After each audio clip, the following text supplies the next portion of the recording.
Buat teman-temanku, yang baru gabung, bisa cek di playlist untuk mendapatkan novel judul baru, yang kalian belum dengar.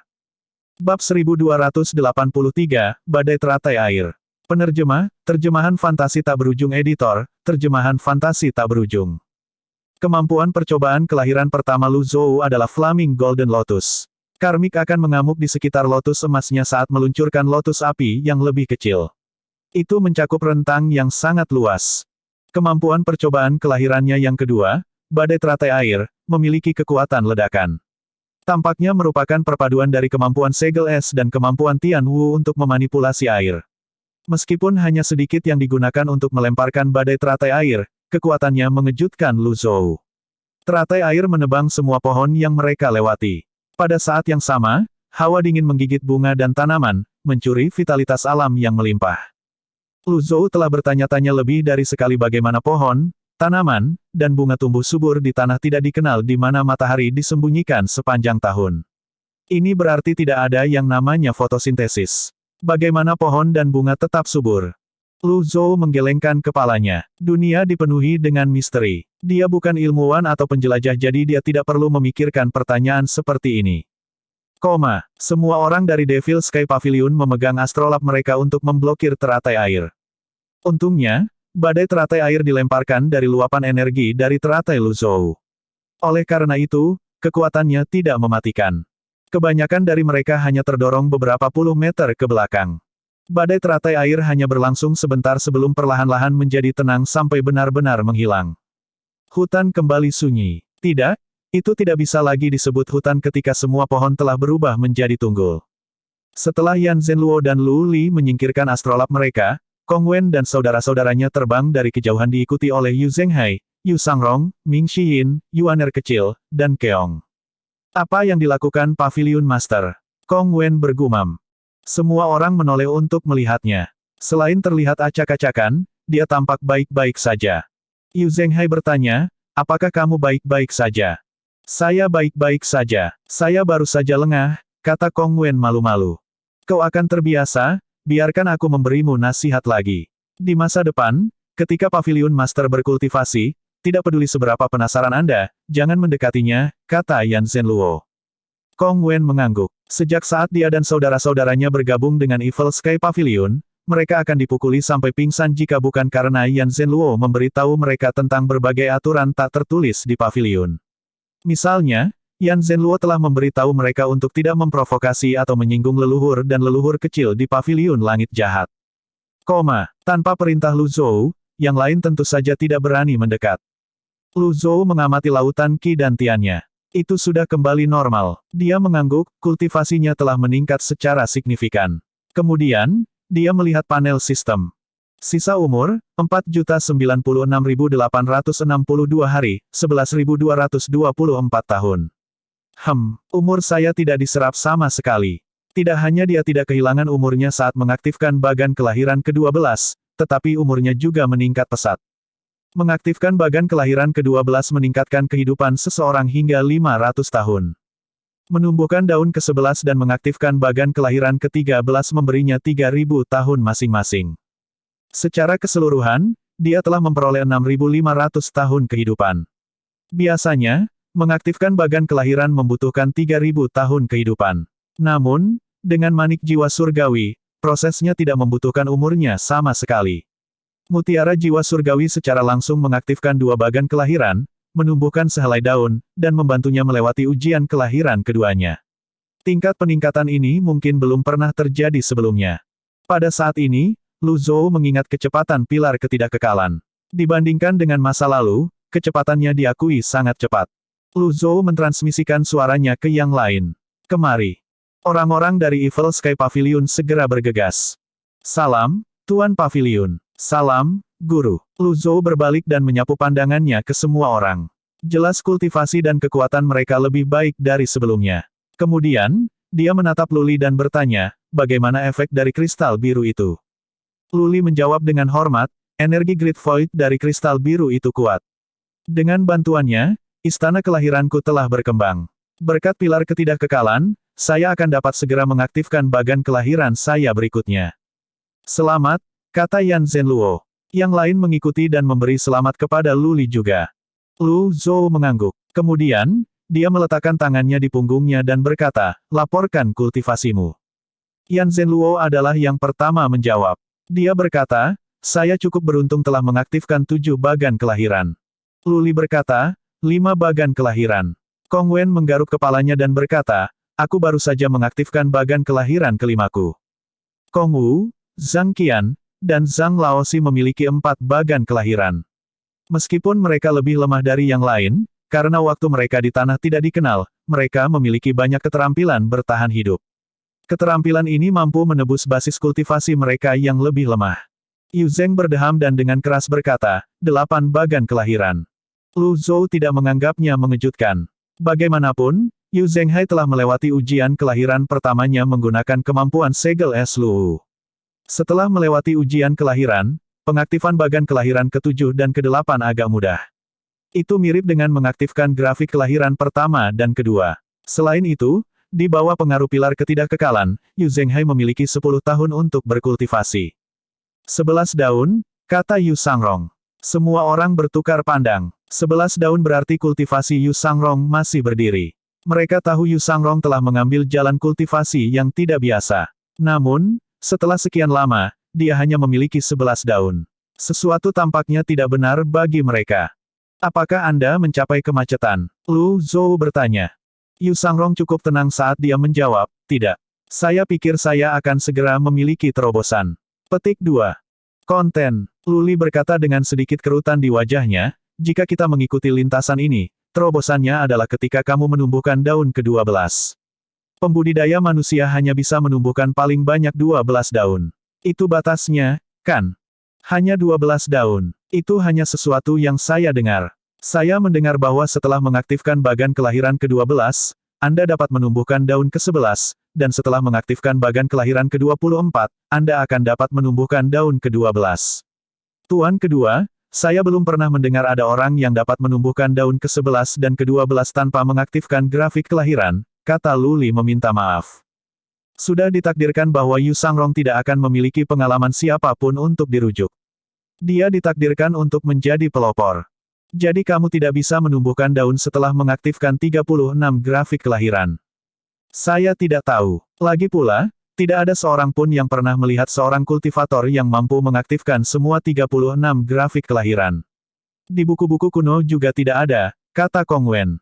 Kons bertanya dengan rasa ingin tahu, bahkan makhluk tertinggi pun tidak memiliki 36 bagan kelahiran. Saya tidak tahu tentang cara makhluk tertinggi. Saya khawatir kita harus bertanya kepada Master Pavilion, kata Kong Wen sambil berbalik untuk melihat Lu Zhou. Semua orang menoleh untuk melihat Lu Zhou. Petik 2, petik 2. Ekspresi Lu Zhou tidak berubah. Suaranya rendah dan mengandung sedikit celaan saat dia berkata, jangan menggigit lebih dari yang bisa kamu kunyah. Fokus pada saat ini. Secara alami, tidak ada yang berani bertahan pada pertanyaan itu. Ming Shihin angkat bicara pada saat ini. Saya percaya semuanya akan baik-baik saja. Awalnya, tidak ada jalan diaspal oleh laki-laki. Oleh karena itu, saya percaya kakak senior kedua akan dapat mengukir jalannya sendiri. Petik 2. Yu Sangrong mengangguk dan tersenyum percaya diri. Terima kasih atas kata-katamu. Bahkan, dibandingkan dengan jalur kultivasi konvensional, saya lebih memilih jalur ini. Jika jalannya terlalu mudah, itu akan menumpulkan pedangku. Petik 2, petik 2. Setelah hening beberapa saat, Duan Museng mengangkat tombak tuannya dan berkata, aku pikir kekuatanku adalah tentang seorang pembudidaya 3 atau 4 bagan. Lu Zhou mengangguk. Meskipun Duan Museng belum menumbuhkan daun ke-11-nya dan masih menyerap jantung kehidupan untuk ditingkatkan, kekuatan tempurnya yang sebenarnya memang seperti seorang pembudidaya 3 atau 4 bagan. Kemudian, Lu Zhou memandang Ming Shihin. Ming Shihin berkata, saya tidak berbakat. Saya hanya memiliki 4 grafik kelahiran. Kakak keempat, lebih dari itu, kan? Selain itu, Anda diakui oleh pilar kehancuran, kata Little Yuaner. Pada saat ini, Yu Sangrong berkata sambil tersenyum, jika saya tidak salah, saudara muda keempat harus memiliki setidaknya 7 bagan kelahiran. Semua orang terkejut. Ming Shihin menatap Yu Sangrong dengan canggung. Kakak senior kedua, haruskah kamu begitu lugas? Anda sudah menggunakan saya sebagai alat latihan Anda, haruskah Anda mengekspos saya juga? 7 bagan kelahiran. Lu Zhou memandang Ming Xiyin. Ming Xiyin memaksakan senyum di wajahnya dan berkata, saya benar-benar tidak bisa menyembunyikan apapun dari Tuan. Yuan kecil melompat ke depan pada saat ini dan berkata dengan penuh semangat, Guru, saya memiliki 2 bagan kelahiran. Aku selangkah lebih dekat ke kakak senior kedua sekarang. Saya pasti akan melampaui kakak senior kedua dalam 5 tahun. Petik 2. Secara alami, ketika Little Yuaner mengatakan, 5 tahun, yang dia maksud adalah aliran waktu yang biasa. Yu Sangrong tersenyum sedikit dan berkata, di mana ada kemauan, di situ ada jalan. Selain itu, saya sangat senang bahwa saya adalah tujuan suster junior ke-9. Petik 2. Yu Zhenghai. Petik 2, petik 2. Suster junior ke-9, kamu tidak boleh gegabah. Anda memiliki teratai emas, jadi ini adalah jalur kultivasi yang sama sekali berbeda dari kakak senior kedua Anda, kata Yu Zhenghai. Yuan kecil menggaruk kepalanya. Sepertinya kakak senior sulung ada benarnya. Lu Zhou berkata, cukup. Keong. Kons membungkuk dan berkata, Tuan, saya sama dengan kakak senior ke-9. Butuh waktu lebih lama, tetapi saya telah mengaktifkan bagan kelahiran kedua saya juga. Petik 2. Karena kedua gadis itu menghabiskan banyak waktu bersama, mereka mengetahui perkembangan kultivasi masing-masing.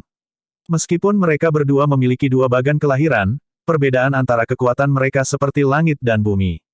Selain itu, perbedaannya hanya akan menjadi lebih jelas seiring berjalannya waktu. Lu Zhou memandang Keong dan berkata, awalnya, kami diberitahu bahwa Anda berasal dari tanah tidak dikenal, tetapi tampaknya sangat tidak mungkin sekarang. Selama waktu ini, Kons juga memikirkan hal ini. Dia tidak lagi cemas untuk menyelidiki asal-usulnya dan telah memutuskan untuk membiarkan alam mengambil jalannya. Sejak dia datang ke tanah tidak dikenal, dia mulai merasa tidak mungkin dia datang dari sini karena lingkungan yang keras. Pada saat ini, Lu Wu menundukkan kepalanya dari atas dan berkata, seorang manusia mendekat. Semua orang menoleh untuk melihat Lu Wu. Wei Hao. Ming Xiyin berkata dengan sinis, tanah tak dikenal itu sangat luas. Siapa lagi yang tahu kita ada di sini selain orang itu? Zhao Yu. Bab 1284, pergi ke Yanan. Lu Wu mengangguk sebelum mengangkat kepalanya lagi. Semua orang terbang ke udara dan menyamakan kedudukan di depan Lu Wu. Lu Zhou melihat ke arah barat dan melihat sekitar 4 atau 5 orang. Hanya dalam beberapa saat, 5 orang tiba. Pemimpinnya adalah Zhao Yu yang mengenakan jubah sutra brokat. Zhao Yu berkata dengan gembira, Tuan tua, Anda masih di sini. Rasanya sudah 3 tahun sejak terakhir kali kita bertemu. Aku merindukanmu. Ming Xiyin memutar matanya. Berhenti menyanjung tuanku. Dengan basis kultivasi Anda masih berani datang ke tanah tidak dikenal. Apalagi ketidakseimbangannya semakin parah. Tidak takut dimakan hidup-hidup.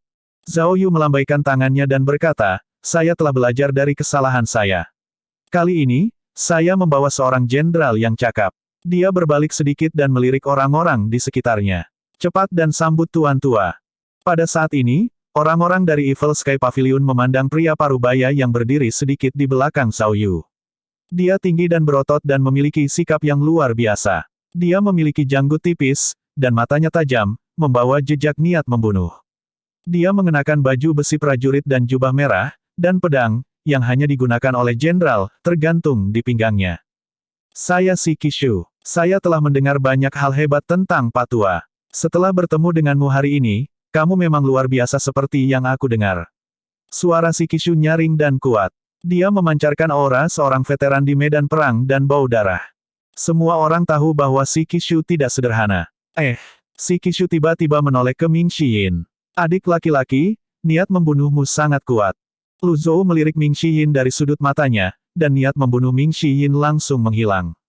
Pada saat ini, Zhao Yu buru-buru berkata dengan nada mencela, Jenderal Si, jangan kasar. Lu Zhou memandang Si Qishu dengan acuh tak acuh. Si Qishu menangkupkan tinjunya dan berkata, saya hanya seorang seniman bela diri. Etiket saya tidak sesuai standar. Saya harap Anda tidak tersinggung, Pak Tua. Petik 2. Lu Zhou mengalihkan pandangannya dari Si Qishu ke Zhao Yu. Kenapa kamu mencariku? Ye Zheng sudah mati, kata Zhao Yu. Lu Zhou tidak terkejut. Dia mengangguk. Setidaknya mereka tahu apa yang baik untuk mereka. 4 tetua dari tanah terberkati Yanan ingin bertemu denganmu. Namun, mereka tidak tahu bagaimana menemukan Anda sehingga mereka mencari saya sebagai gantinya. Oleh karena itu, saya datang mencari Anda, Zhao Yu menjelaskan. Selain itu, setelah kematian Yang Mulia Tuoba, semua muridnya pergi ke tanah terberkati Yanan untuk membuat keributan. Yanan sekarang dalam keadaan kacau. Ming Shihin berkata, mereka pantas mendapatkannya. Dikatakan demikian, klan Tuoba tidak percaya Yang Mulia Tuan Tuoba sudah mati. Aku punya firasat mereka akan bergerak di wilayah teratai emas, kata Zhao Yu. Lu Zhou sedikit mengernyit setelah mendengar bagian akhir dari kata-kata Zhao Yu. Zhao Yu melanjutkan, saya dengar mereka bekerja dengan Yang Mulia Guru Qin. Ini benar-benar tidak bisa dipercaya. Oh, Qin Renyu agak berani, kata Ming Shihin. Saya mendengar bahwa tuan muda dari klan Qin meninggal di sana. Dia telah mencari kesempatan untuk membalas dendam. Dia, Zhao Yu tiba-tiba berhenti bicara. Matanya terbelalak saat kesadaran muncul di benaknya. Tidak, itu tidak mungkin seperti yang kupikirkan, kan? Kenapa tidak? Ming Shihin mengangkat alis. Zhao Yu. Petik 2, petik 2. Si Qishu bingung dengan percakapan itu. Lu Zhou masih mengerutkan kening. Untungnya, Zhao Yu datang untuk mencarinya hari ini. Jika tidak, jika dia terus berkultivasi selama beberapa bulan lagi, dia tidak akan tahu bahwa markasnya telah dihancurkan. Lu Zhou berkata, karena kamu di sini, pimpin jalannya. Setelah mendengar ini, ekspresi terkejut Zhao Yu menghilang. Sebaliknya, senyum muncul di wajahnya sebelum dia membungkuk dan berkata, Tuan Tua, saya memiliki sesuatu yang dapat mengirim Anda semua langsung ke domain Lotus Hijau. Kemudian, Zhao Yu mengeluarkan sepotong batu giok yang berputar dengan warna berbeda dari kantong brokat di pinggangnya sebelum dia berkata, saya memiliki jimat giok teleportasi kolektif. Ini adalah harta karun. Mata Kong Wen melebar karena terkejut. Tentu saja, masing-masing jimat giok ini tak ternilai harganya. Yang ada di tanganku bisa ditukar dengan kota, kata Zhao Yu. Pada saat ini, si Qishu mengerutkan kening dan menyela, Tuan Muda, apa yang kamu lakukan? Jenderal Si, jangan menyela saya, kata Zhao Yu, memelototi si Qishu. Lu Zhou secara alami memahami maksud Zhao Yu. Dia bertanya terus terang, apa yang kamu inginkan sebagai gantinya? Ekspresi Zhao Yu berubah serius saat dia berkata sambil membungkuk, teratai salju dan ginseng darah. Konten, kamu benar-benar tidak tahu malu. Apa yang bisa Anda lakukan jika kami tidak memberikannya kepada Anda? Serahkan jimat giok itu. Ming Shihin berkata dengan marah. Untuk menghentikan dirinya dari bertindak gegabah, si Qishu harus terus mengingatkan dirinya sendiri tentang berbagai instruksi yang diberikan tuan mudanya sebelum datang ke tempat ini. Pada akhirnya, dia hanya bisa membuang muka dengan ekspresi serius di wajahnya. Namun, begitu dia berbalik, dia berhadapan langsung dengan Lu Wu yang sekuat Tuan Yang Mulia. Dia sangat ketakutan sehingga dia hampir melompat mundur. Pada saat ini, Zhao Yu tiba-tiba menjadi berani dan berkata, saya membutuhkan hal-hal itu untuk menyelamatkan orang. Jika bukan karena itu, bagaimana saya berani bernegosiasi dengan Anda, Pak Tua? Saya harap Anda akan setuju, Pak Tua. Kemudian, Zhao Yu berlutut di udara dan memegang jimat giok dengan dua tangan. Ming Shihin tidak mengatakan apa-apa kali ini. Sebaliknya, dia menatap tuannya. Nari riak bisa dilihat di wajah Lu Zhou. Tidak ada yang tahu apa yang dia pikirkan. Setelah beberapa saat, dia melambaikan lengan bajunya dan berkata, aku tidak akan mengambil keuntungan darimu. Yan Zhenluo mengerti maksud Lu Zhou dan mengeluarkan teratai salju dan ginseng darah dari tasnya sebelum menyerahkannya kepada Zhao Yu. Tidak ada yang tahu mengapa tetapi mata Zhao Yu memerah ketika dia menerima dua barang itu. Dia sedikit bersemangat dan dengan hati-hati menyimpannya. Kemudian, dia menyerahkan jimat giok kepada Yan Zhenluo. Si Qishu terkejut ketika dia melihat lotus salju dan ginseng darah juga. Kamu hanya perlu menghancurkan jimat giok untuk menggunakannya. Namun, saya khawatir Lu Wu tidak akan dipindahkan karena terlalu besar. Mungkin, jika Anda mengurangi jumlah orang, mungkin bisa mengikuti Anda ke sana. Lu Wu berkata, aku terlalu malas untuk pergi kemanapun. Duan Museng melompat turun dari punggung Lu Wu dan bergerak untuk berdiri bersama yang lain. Kemudian, semua orang, termasuk Wizard dan Qiongqi, berdiri bersama sebelum Yan Zhenluo menghancurkan jimat giok itu. Jimat giok menghilang menjadi bintik-bintik cahaya putih saat melayang di sekitar tanah orang, menenun lingkaran cahaya. Kemudian, seberkas cahaya melesat ke langit, menyelimuti sekelompok orang. Ketika pilar cahaya menghilang, semua orang pergi. Lu Wu menatap langit yang kosong. Petik 2, petik 2.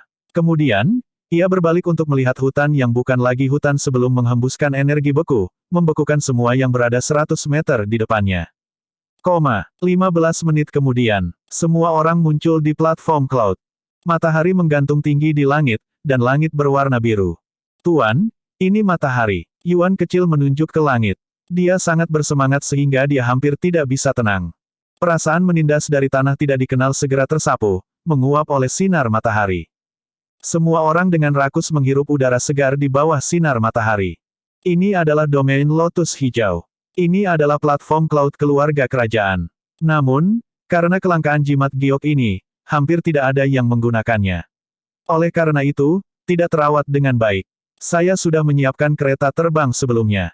Semuanya, silakan ikut denganku, kata Zhao Yu. Ada pergola di pintu keluar platform cloud, dan di sebelah pergola ada kereta terbang. Meskipun kereta terbang itu tidak besar, ia dapat dengan mudah membawa puluhan orang. Astaga, astaga, astaga, orang-orang dari Evil Sky Pavilion terbang ke kereta terbang satu demi satu. Pada saat ini, si Kishu meraih lengan Zhao Yu dan berkata, Tuan Muda Zhao, keluarga kerajaan tidak boleh berpartisipasi dalam apapun yang terjadi selanjutnya. Ini, Zhao Yu tampak bermasalah. Si Kishu terus berkata, kami memiliki teratai salju, ginseng darah, dan teratai api sekarang. Menyelamatkan nyawa lebih penting dari ini. Zhao Yu mengeluarkan teratai salju dan ginseng darah sebelum menyerahkannya kepada si Kishu dan berkata, bawa mereka kembali. Saya akan mengikuti Tuan Tua. Petik 2. Saya khawatir itu tidak pantas. Saya berjanji untuk membawa Anda kembali dengan selamat, kata si Kishu. Pada saat ini, Lu Zhou, yang berdiri di dek kereta terbang, berseru, Zhao Yu. Saya datang. Zhao Yu melepaskan diri dari cengkeraman si Kishu sebelum dia berkata, jangan khawatir. Saya akan baik-baik saja. Dengan itu, Zhao Yu terbang ke kereta terbang. Selanjutnya, kereta terbang naik ke langit sebelum terbang menuju tanah terberkati Yanan. Setelah kereta terbang menghilang ke awan, si Kishu melihat lotus salju dan ginseng darah di tangannya dan tersenyum. Kemudian, dia mengambil ginseng darah dan menggigit besar sebelum dia mulai mengunyahnya. Anak muda, kamu masih terlalu hijau. Ketika si Kishu merasakan energi yang melonjak di tubuhnya setelah mengkonsumsi ginseng darah, dia bergumam pada dirinya sendiri, menarik. Ini ginseng darah asli. Kemudian, dia menyingkirkan teratai salju dan apa yang tersisa dari ginseng darah sebelum dia menghilang hanya dalam sekejap mata. Bab 1285, Dilema. Penerjemah, Editor Terjemahan Endless Fantasy, Terjemahan Endless Fantasy. Kereta terbang itu terbang dengan kecepatan sedang, tidak cepat atau lambat. Penerbangannya juga lancar. Selama perjalanan, Lu Zhou menggunakan kekuatan penglihatan tulisan surgawi untuk mengamati paviliun langit jahat dan Akademi Bela Diri Langit. Semuanya baik-baik saja di Evil Sky Pavilion, tidak ada masalah sama sekali. Sebaliknya, sesuatu telah terjadi di Akademi Bela Diri Langit. Apa kamu baik-baik saja? Si Uya bertanya sambil menatap Qin Naihe yang sedang beristirahat di tempat tidur. Tubuh Qin Naihe dibalut perban, dan darah terlihat merembes melalui perban di beberapa bagian tubuhnya. Dia menjawab sambil tersenyum, ini hanya cedera ringan. Perawatannya juga sederhana. Saya hanya harus menunggu sampai energi saya pulih. Tuanku ahli dalam penyembuhan. Sayang sekali dia tidak ada. Saya sudah berbicara dengan Wu Wu dari Biara Seribu Willow dan memintanya untuk merawat Anda, kata si Uya. Jangan meremehkan gadis ini. Dia cukup berbakat. Tidak akan menjadi masalah baginya untuk meringankan rasa sakitmu dan mengobati lukamu, kata si Uya. Qin Naihe mengangguk. Terima kasih. Karena kamu telah bergabung dengan Evil Sky Pavilion, tidak perlu berterima kasih. Orang-orang ini hanya menargetkan Anda, mereka tidak menyerang orang lain. Mereka dari klan Qin, kan? Si Uya bertanya. Qin Naihe mengangguk. Kemudian, dia berkata sambil menghela nafas, kematian Tuan Muda adalah masalah besar. Selama saya tidak menjelaskan masalah ini kepada Yang Mulia Tuan Qin, serangan hanya akan berlanjut. Si Uya berkata, karena Qin Mosang sangat penting, mengapa Yang Mulia Guru Qin tidak berbicara kepada Anda, satu-satunya yang selamat? Qin Naihe terbatuk. Setelah sembuh dari batuknya, dia berkata, bagaimanapun juga, dia adalah guru yang mulia. Ada banyak hal yang harus dia hadiri setiap hari. Selain itu, dia biasanya berkultivasi dalam pengasingan sehingga urusan klan diserahkan kepada para tetua untuk ditangani. Ketidakseimbangan tiba-tiba muncul juga sehingga dia sepertinya tidak punya waktu untuk menyelidiki kematian Tuan Muda. Bagaimanapun, dia harus pergi ke tanah tidak dikenal. Petik 2. Jika itu masalahnya, kamu harus bersembunyi untuk saat ini, kata Shibuya, aku akan melaporkan masalah ini kepada tuanku. Qin Naihe berkata, saya sudah mengalahkan tetua kedua, saya yakin mereka tidak akan bertindak gegabah untuk saat ini. Penatua pertama sibuk, dan ketidakseimbangan semakin memburuk. Dia seharusnya berada di aula pelatihan sekarang, dan dia tidak akan pergi begitu saja. Untuk saat ini, tidak perlu khawatir tentang dia. Jika semuanya tidak berhasil, saya akan menyelinap ke pegunungan dan bersembunyi selama 3 hingga 5 tahun. Petik 2. Kamu memiliki mentalitas yang sangat bagus, kata Shibuya sambil tersenyum. Lagi pula, orang bebas harus bebas, kata Qin Naihe bercanda. Shibuya menghela nafas dan menggelengkan kepalanya. Sayangnya, saya tidak berpikir semuanya akan berjalan semulus yang Anda pikirkan. Terkadang, hal-hal akan berkembang ke arah yang tidak terduga dan tidak diinginkan. Bang! Tiba-tiba, suara keras terdengar di Sky Martial Court, menandakan masalah. Saya pergi. Shibuya melambaikan tangannya. Qin Naihe mengerutkan kening. Ini keterlaluan. Setidaknya, saya telah membuat banyak kontribusi untuk klan. Apakah mereka benar-benar berencana untuk menyudutkanku sejauh ini? Petik 2. Yang perlu kamu lakukan hanyalah istirahat. Serahkan sisanya padaku, kata Shibuya. Tidak, basis kultivasi sesepuh pertama sangat dalam dan dekat dengan basis kultivasi seorang guru yang mulia. Saya tidak bisa membiarkan masalah saya melibatkan paviliun langit jahat. Petik 2. Tidak, kematian Qin Mosang terkait dengan paviliun langit jahat. Terlebih lagi, Anda sekarang adalah anggota dari Evil Sky Pavilion, kata Shibuya. Setelah melihat ekspresi khawatir di wajah Qin Naihe, dia berkata meyakinkan dengan senyum di wajahnya, jangan khawatir. Aku punya cara untuk membuat musuh mundur. Qin Naihe memperhatikan saat Shibuya meninggalkan ruangan. Dia ingin mengikuti Shibuya keluar, tetapi rasa sakit dari lukanya membuatnya jatuh di tempat tidur ketika dia mencoba untuk bangun. Pada akhirnya, dia harus mengerahkan sedikit energi vitalitas yang baru saja dia pulihkan untuk mengurangi rasa sakitnya. Di atas danau di Akademi Bela Diri Langit. Para jenius dari Sky Martial Court memandang pria tua berpakaian abu-abu yang melayang di udara seolah-olah mereka menghadapi ancaman besar.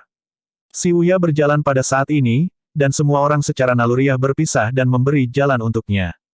Saya minta maaf karena membuat Penatua Qin menunggu begitu lama, kata Shibuya.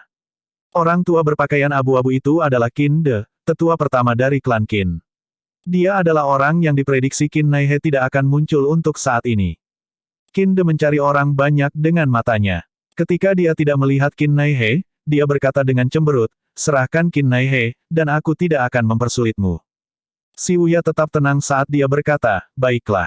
Saya bisa menyerahkannya kepada Anda, tetapi sebelum itu, Anda harus menyelidiki semuanya dengan benar. Petik 2. Faktanya sudah jelas. Apa yang harus diselidiki? Qin De berkata dengan suara rendah, jika bukan karena perintah yang mulia Tuan Qin untuk tidak membunuh, apakah menurutmu aku akan membuang nafasku bersamamu? Aku akan membunuhmu. Shibuya berkata dengan acuh tak acuh, bunuh. Qin De menatap Shibuya. Apakah kamu pikir aku bercanda? Aku tidak berani. Shibuya menangkupkan tinjunya. Sejujurnya, Qin Naihe telah bergabung dengan paviliun langit jahat kami. Anda berasal dari domain teratai hijau sehingga Anda mungkin tidak tahu banyak tentang paviliun langit jahat.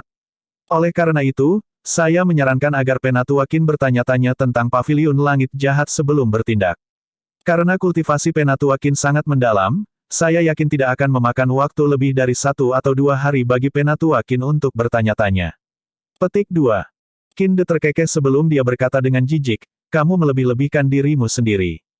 Kemudian, Qin De tiba-tiba menyerang dengan telapak tangannya. Segel palem hijau tiba-tiba ditembak jatuh dari langit. Ekspresi Shibuya sedikit berubah saat dia mundur di langit. Bagaimana dia bisa menghindari segel telapak tangan pembudidaya berputar 1000 alam? Tepat saat segel telapak tangan hendak mengenainya. Bam! Sosok Xiao Yunhe muncul di depan Shibuya. Terima kasih, Tuan Menara Xiao, kata Shibuya. Qin De menatap Xiao Yunhe, sedikit terkejut. Ada ahli dengan lebih dari 10 bagan kelahiran di domain Lotus Merah. Faktanya, segel telapak tangan Qin De sebelumnya hanya untuk menguji air. Xiao Yunhe bertanya, Penatua Qin, apa gunanya bertindak seperti ini? Qin De mencibir. Sebagai orang bebas dari klan Qin, Qin Naihe membawa tuan muda pergi tanpa izin. Yang terpenting, dia mengkhianati Tuan Muda, mengakibatkan kematian Tuan Muda.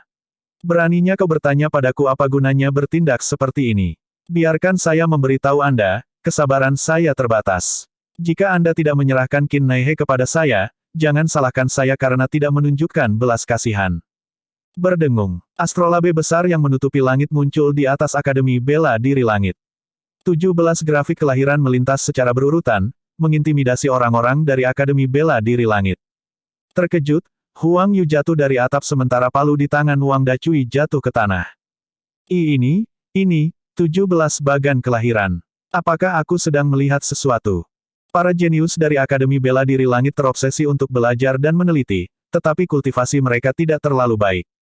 Setelah melihat 17 bagan kelahiran, mereka berkerumun kembali ke Aula Ritus. Xiao Yun menelan ludah dan menatap Si Wuya dengan sedikit rasa malu di wajahnya saat dia berbisik, mengapa kita tidak menyerahkannya saja? Pada saat ini, sebuah suara terdengar di udara. Penatua Qin, hentikan ini. Aku akan pergi bersamamu. Qin Naihe memegangi dadanya dan terhuyung-huyung. Ketika Qin De melihat Qin Naihe, senyum puas muncul di wajahnya. Dia menyingkirkan astrolabenya dan berkata, kamu cukup pintar. Qin Naihe menghela nafas dan menggelengkan kepalanya. Kemudian, dia melihat yang lain sebelum tatapannya akhirnya berhenti pada Si Wuya. Dia berkata, tidak perlu menyeret semua orang bersamaku. Qin De berkata dengan suara yang jelas, Qin Naihe, kamu mengkhianati klan Qin dan menyebabkan kematian Tuan Muda. Anda bahkan melukai tetua kedua. Sebagai penatua pertama, saya tidak akan membiarkan Anda lolos begitu saja. Petik 2. Saat Qin De berbicara, dia mengangkat tangannya dan mendorongnya ke bawah. Semua orang tersentak saat mereka melihat segel telapak tangan besar turun dari langit. Qin Naihe terkejut. Dia mendorong tangannya ke atas, memobilisasi energi vitalitas terakhirnya dan mewujudkan astrolabnya untuk menahan segel telapak tangan. Xiao Yunhe meluncurkan segel telapak tangan untuk membantu dari samping. Bang, bang, bang, bang, bang. Seperti pisau panas menembus mentega, segel telapak tangan bertemu tanpa perlawanan saat terus turun. Bang, Xiao Yunhe dikirim terbang kembali. Turun, ini tidak ada hubungannya denganmu, kata Qin Naihe dengan suara rendah. Bang, segel telapak tangan mendarat di astrolabe Qin Naihe, menyebabkannya runtuh. Berhenti, beraninya kau menyuruhku berhenti. Qin Naihe merasakan kekuatan yang mengancam datang padanya sehingga dia dengan cepat menyingkirkan astrolabnya. Bang, ketika segel telapak tangan mendarat di dada Qin Naihe, avatar berputar 1000 alam muncul sebelum menghilang lagi, menunjukkan bahwa dia telah kehilangan bagan kelahiran. Bab 1286, Penatua Qin akan hancur.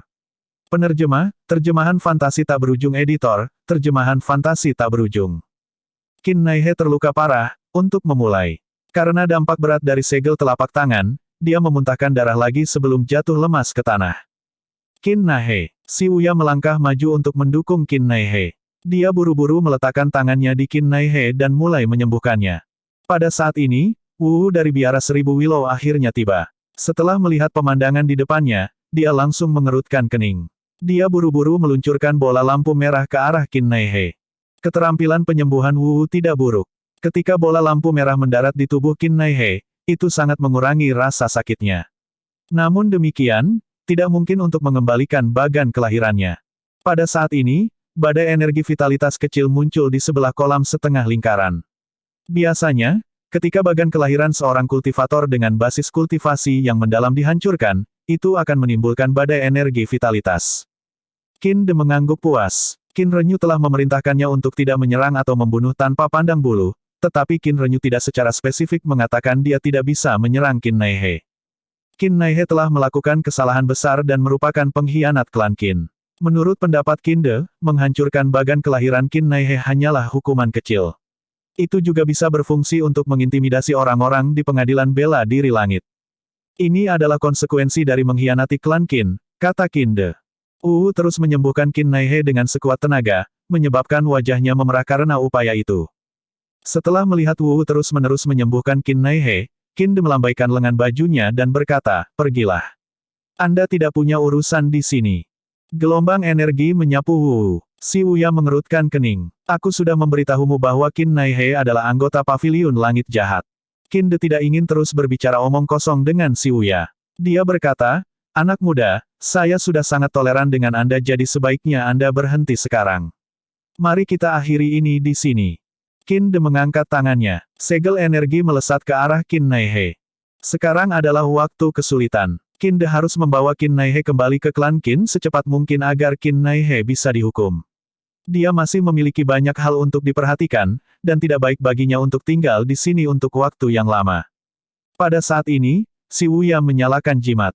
Semua skema dan plot akan dianggap tidak berguna di depan kekuatan absolut. Dia tidak lagi ragu-ragu dan menghubungi tuannya. Qin De bingung. Pemuda di depannya benar-benar keras kepala. Jika terserah dia akan membunuh pemuda itu hanya dengan serangan telapak tangan. Pada saat itu, siapa lagi yang berani menolak? Saat Qin De hendak mengabaikan perintah Qin Renyu dan bergerak, sebuah proyeksi muncul di udara. Semua orang melihat ke atas dan langsung berlutut. Salam, Tuan Paviliun. Salam, Guru. Si Wuya berlutut dengan satu lutut. Dalam proyeksi, Lu Zhou berdiri di dek kereta terbang dengan tangan di punggungnya, tinggi di atas wilayah lotus hijau yang indah. Lu Zhou tahu Si Wuya tidak akan menyusahkannya kecuali benar-benar diperlukan. Selain itu, jika itu adalah sesuatu yang tidak dapat diselesaikan oleh Si Wuya dan harus menghubunginya, masalahnya tidak boleh sepele. Lu Zhou bertanya, ada apa? Penatua pertama dan tetua kedua dari klan Qin berulang kali mengganggu Akademi Bela Diri Langit dan bahkan melukai Qin Naihe, menyebabkan dia kehilangan satu bagan kelahiran, jelas Si Wuya. Kata-katanya singkat dan to the point. Setelah itu, Si Wuya menyalakan jimat lain. Dengan itu, lingkaran cahaya di tanah tumbuh lebih besar. Lu Zhou memandang Qin De yang melayang di udara, di tengah-tengah menangkap Qin Naihe. Qin De melirik Lu Zhou saat dia melanjutkan apa yang dia lakukan dan berkata, Qin Naihe adalah pengkhianat klan Qin. Saya diperintahkan oleh Yang Mulia Guru Qin untuk menangkapnya dan membawanya kembali untuk dihukum. Apa kau akan menghentikanku? Lu Zhou bertanya dengan acuh tak acuh, bukankah Si Wuya memberitahumu bahwa Qin Naihe adalah anggota Paviliun Langit Jahat? Dia melakukannya, tapi jadi apa? Qin De terus mengencangkan cengkeraman segel telapak tangan pada Qin Naihe. Semua orang hanya bisa menonton tanpa daya saat Qin Naihe naik ke udara. Lu Zhou berkata dengan santai, keberanianmu patut dipuji. Bahkan Tuoba Si Cheng dan Ye Zeng tidak berani berbicara kepadaku dengan sikap seperti itu. Qin De sedikit terkejut. Bagaimana mungkin dia tidak mengenal dua tuan yang mulia yang setenar Tuan Qin dari klannya? Dia bertanya-tanya apakah orang dalam proyeksi itu memandang rendah tuan yang mulia dari klannya. Pikiran awal Qin De adalah bahwa Lu Zhou membual dan berbohong. Namun, ketika dia melihat ekspresi Lu Zhou yang tenang dan sikapnya yang luar biasa, sepertinya Lu Zhou tidak berbohong. Untuk amannya, dia berkata, saya hanya menargetkan Qin Naihe dan tidak pernah menyakiti orang lain. Saya harap Anda tidak akan tersinggung, dan saya harap Anda tidak akan mengambil hati. Ketika Anda bebas, saya ingin mengundang Anda untuk mengunjungi klan Qin. Saya pasti akan menyambut Anda dengan hormat. Lu Zhou berkata tanpa nada, beritahu Qin Renyu bahwa aku akan menunggunya di Yan'an. Petik 2, Qin De mengerutkan kening saat Lu Zhou menyebut nama Qin Renyu. Dia terkejut ketika Lu Zhou menyebut Yan'an juga. Pada saat ini, proyeksi dari jimat menunjukkan puncak gunung yang menembus awan di latar belakang. Sebuah platform awan di mana sebuah gapura besar berdiri bisa dilihat juga. Tiga kata dapat dilihat dengan jelas di puncak gapura, tanah yang diberkati Yan'an. Setelah itu, proyeksi terputus. Saudara Lu, apakah itu semuanya? Xiao Yunhe tercengang. Masalahnya belum terselesaikan. Kemana kamu pergi? Bukankah dia harus menunjukkan keahliannya untuk mengintimidasi musuh? Petik 2 tanda tanya petik 2. Mirip dengan Xiao Yunhe, yang lain juga tercengang. Si Wuya menegakkan punggungnya sebelum dia melihat Qin De dan berkata, karena tuanku telah berbicara, aku akan menyerahkan Qin Naihe kepadamu untuk saat ini. Qin De merasa sedikit aneh dan gelisah sekarang karena Si Wuya tidak lagi menentangnya membawa Qin Naihe pergi. Dia tahu proyeksi yang dia lihat tentang Yan'an tidak palsu. Memikirkan hal ini, rasa dingin langsung menjalar ke punggungnya. Dia mencoba untuk tenang. Dia tidak bisa membiarkan orang-orang ini mempengaruhinya, dia harus membawa Qin Naihe pergi bagaimanapun caranya. Pada saat ini, Si Wuya berkata, saya harus mengingatkan Penatua Qin bahwa sebaiknya Anda menyampaikan pesan guru saya kepada Yang Mulia Guru Qin. Jika tidak, akan terlambat bagi Anda untuk menyesali tindakan Anda. Itu saja yang harus saya katakan. Kamu bisa melanjutkan perjalananmu sekarang. Petik 2. Kinde merasa sedikit ragu saat ini. Tiba-tiba, dia merasakan sedikit gerakan dari jimat di pinggangnya. Dia dengan cepat mengeluarkan jimat dan menyalakannya. Tak lama kemudian, beberapa baris kata muncul. Baris pertama berbunyi, Yang Mulia Tuan Tuoba dan Yang Mulia Tuan Ye Zeng sudah mati. Baris kedua berbunyi, Yang Mulia Qin telah pergi ke tanah terberkati Yanan. Baris ketiga berbunyi, jika Anda menemukan Evil Sky Pavilion, ingat jangan bergerak sama sekali. Ini sangat penting. Mata Kinde langsung melebar. Jari-jarinya mulai gemetar saat mencerna pesan yang baru saja dibacanya. Dia merasa seolah-olah dia akan hancur saat ini. Dua tokoh paling menonjol di domain Lotus Hijau sudah mati. Terlebih lagi, dua baris kata terakhir menyebabkan perasaan tidak menyenangkan di hatinya membengkak. Dia memejamkan mata dan mengambil napas dalam-dalam untuk menenangkan diri saat dia melantunkan dalam hati, ini kebetulan. Itu pasti kebetulan. Itu benar, itu kebetulan. Kinde menarik napas dalam-dalam lagi. Kemudian, dia tiba-tiba teringat Qin Renyu telah memimpin 49 pendekar pedang ke tanah tidak dikenal dan bertemu dengan seorang ahli di sana. Pakar itu telah bertarung dengan binatang suci untuk hasil imbang. Dia telah mendengar bahwa Qin Renyu berhubungan baik dengan ahli itu dan menjauhkan diri dari Ye Zeng dan Tuo Basicheng. Pada saat ini, dia ingat Qin Renyu memberitahunya bahwa nama keluarga ahli itu adalah Lu. Bolehkah aku menanyakan nama tuanmu? Qin Renyu dengan cepat bertanya pada Si Wuya. Nama keluarga tuanku adalah Ji, jawab Si Wuya. Relief membanjiri hati Kinde segera saat dia menghela nafas panjang.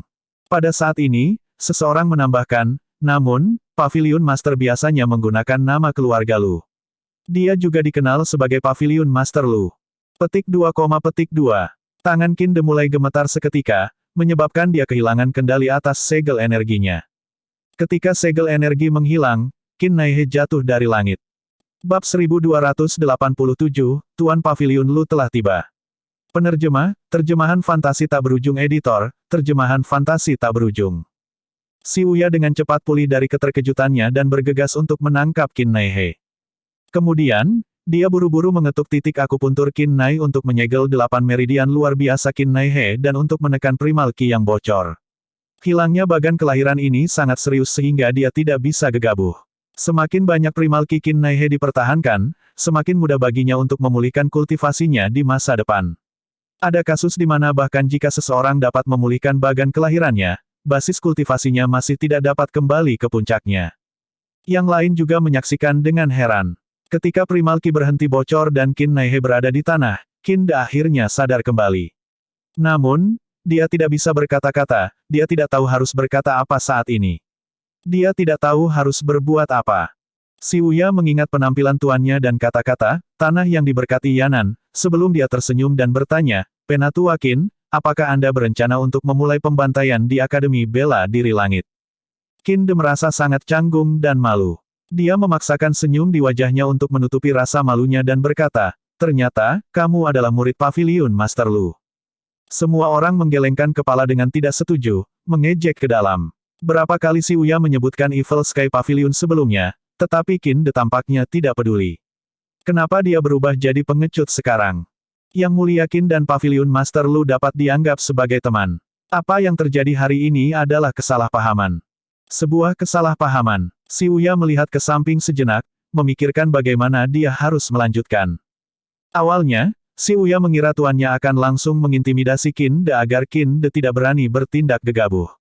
Dengan itu, setidaknya, hidup Qin Naihe akan terselamatkan.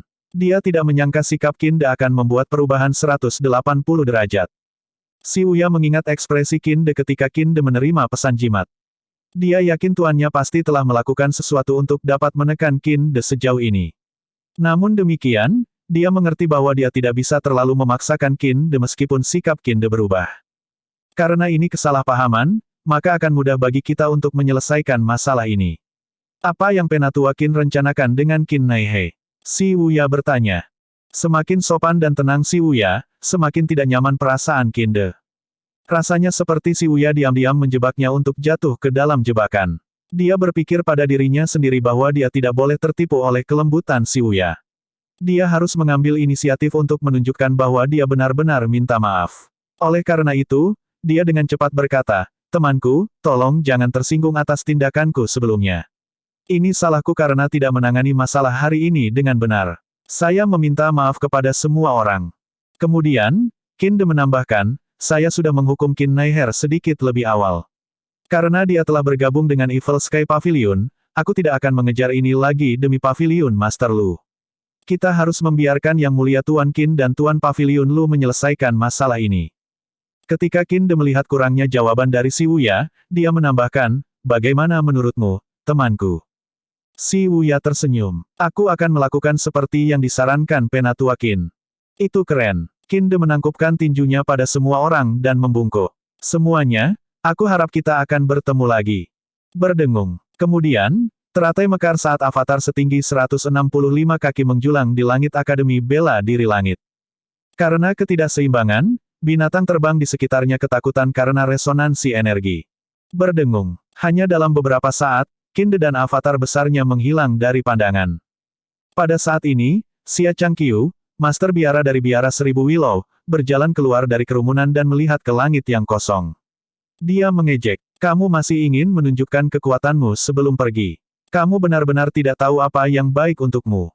Kemudian, Xia Changqiu pindah ke sisi Wu dan bertanya, apakah kamu baik-baik saja? Saya baik-baik saja. Wu mengangguk sebelum dia bergegas ke sisi Qin Naihe dan berkata, aku akan terus menyembuhkanmu. Kemudian, Wu mulai menggunakan semua jenis teknik penyembuhan pada Qin Naihe. Setelah beberapa saat, Si Wuya melambaikan tangannya dan berkata, bahwa dia kembali untuk beristirahat. Qin Naihe menghela nafas. Yang terbaik adalah aku meninggalkan Akademi Bela Diri Langit dan mencari tempat untuk bersembunyi untuk sementara waktu. Kenapa harus bersembunyi? Xia Changqiu bertanya. Qin Naihe berkata, Tuan Pavilion Lu membunuh Qin Mosang. Bagaimana Yang Mulia Tuan Qin bisa membiarkan masalah ini berlalu? Petik 2. Hingga saat ini, kedua belah pihak belum secara terbuka membahas masalah ini. Faktanya, inilah sumber kekhawatiran Qin Naihe. Xia Changqiu tertawa sambil meletakkan tangannya di punggungnya dan berkata, kamu terlalu banyak berpikir. Hah? Qin Naihe bingung. Jika saya adalah Yang Mulia Tuan Qin, saya akan berurusan dengan klan saya dengan tangan yang berat demi keadilan. Bukan hanya itu, tapi aku juga akan menghukum bawahan yang nakal itu, kata Xia Changqiu. Petik 2, petik 2. Bagaimana mungkin Xia Changqiu tidak menyadari pikiran Qin Naihe? Dia bertanya, apakah kamu pikir aku bercanda? Qin Naihe menghela nafas sebelum dia mulai batuk lagi. Dia benar-benar tidak berminat untuk memikirkan masalah ini, terutama ketika dia baru saja kehilangan satu bagan kelahiran. Selain itu, dia akan merasa sengsara selama masalah ini tidak diselesaikan. Sementara itu, setelah Qin De meninggalkan Akademi Bela Diri Langit, dia tidak segera kembali ke domain teratai hijau. Sebagai gantinya, dia menemukan tempat terpencil di hutan sebelum dia menyalakan jimat. Lingkaran cahaya muncul di tanah sebelum proyeksi muncul. Salam, Penatua Pertama. Orang dalam proyeksi itu membungkuk. Seberapa akurat pesan yang Anda kirim sebelumnya? Qin De bertanya.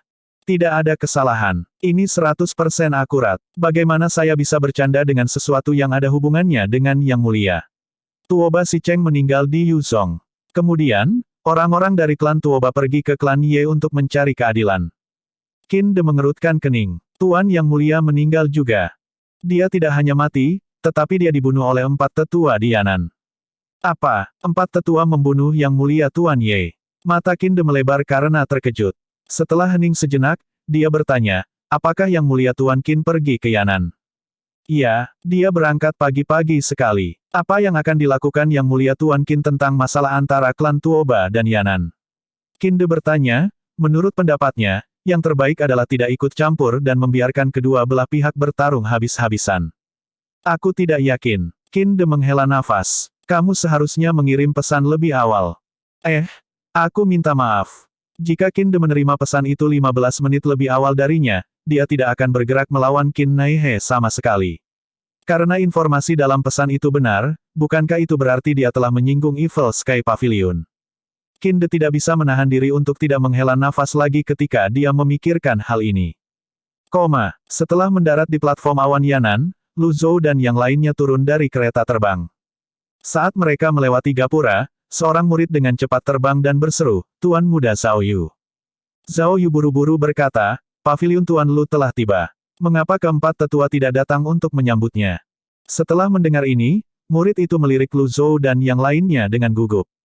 Kemudian, dia berkata, 4 tetua tidak bisa pergi saat ini. Orang-orang dari klan Tuoba ada di sini.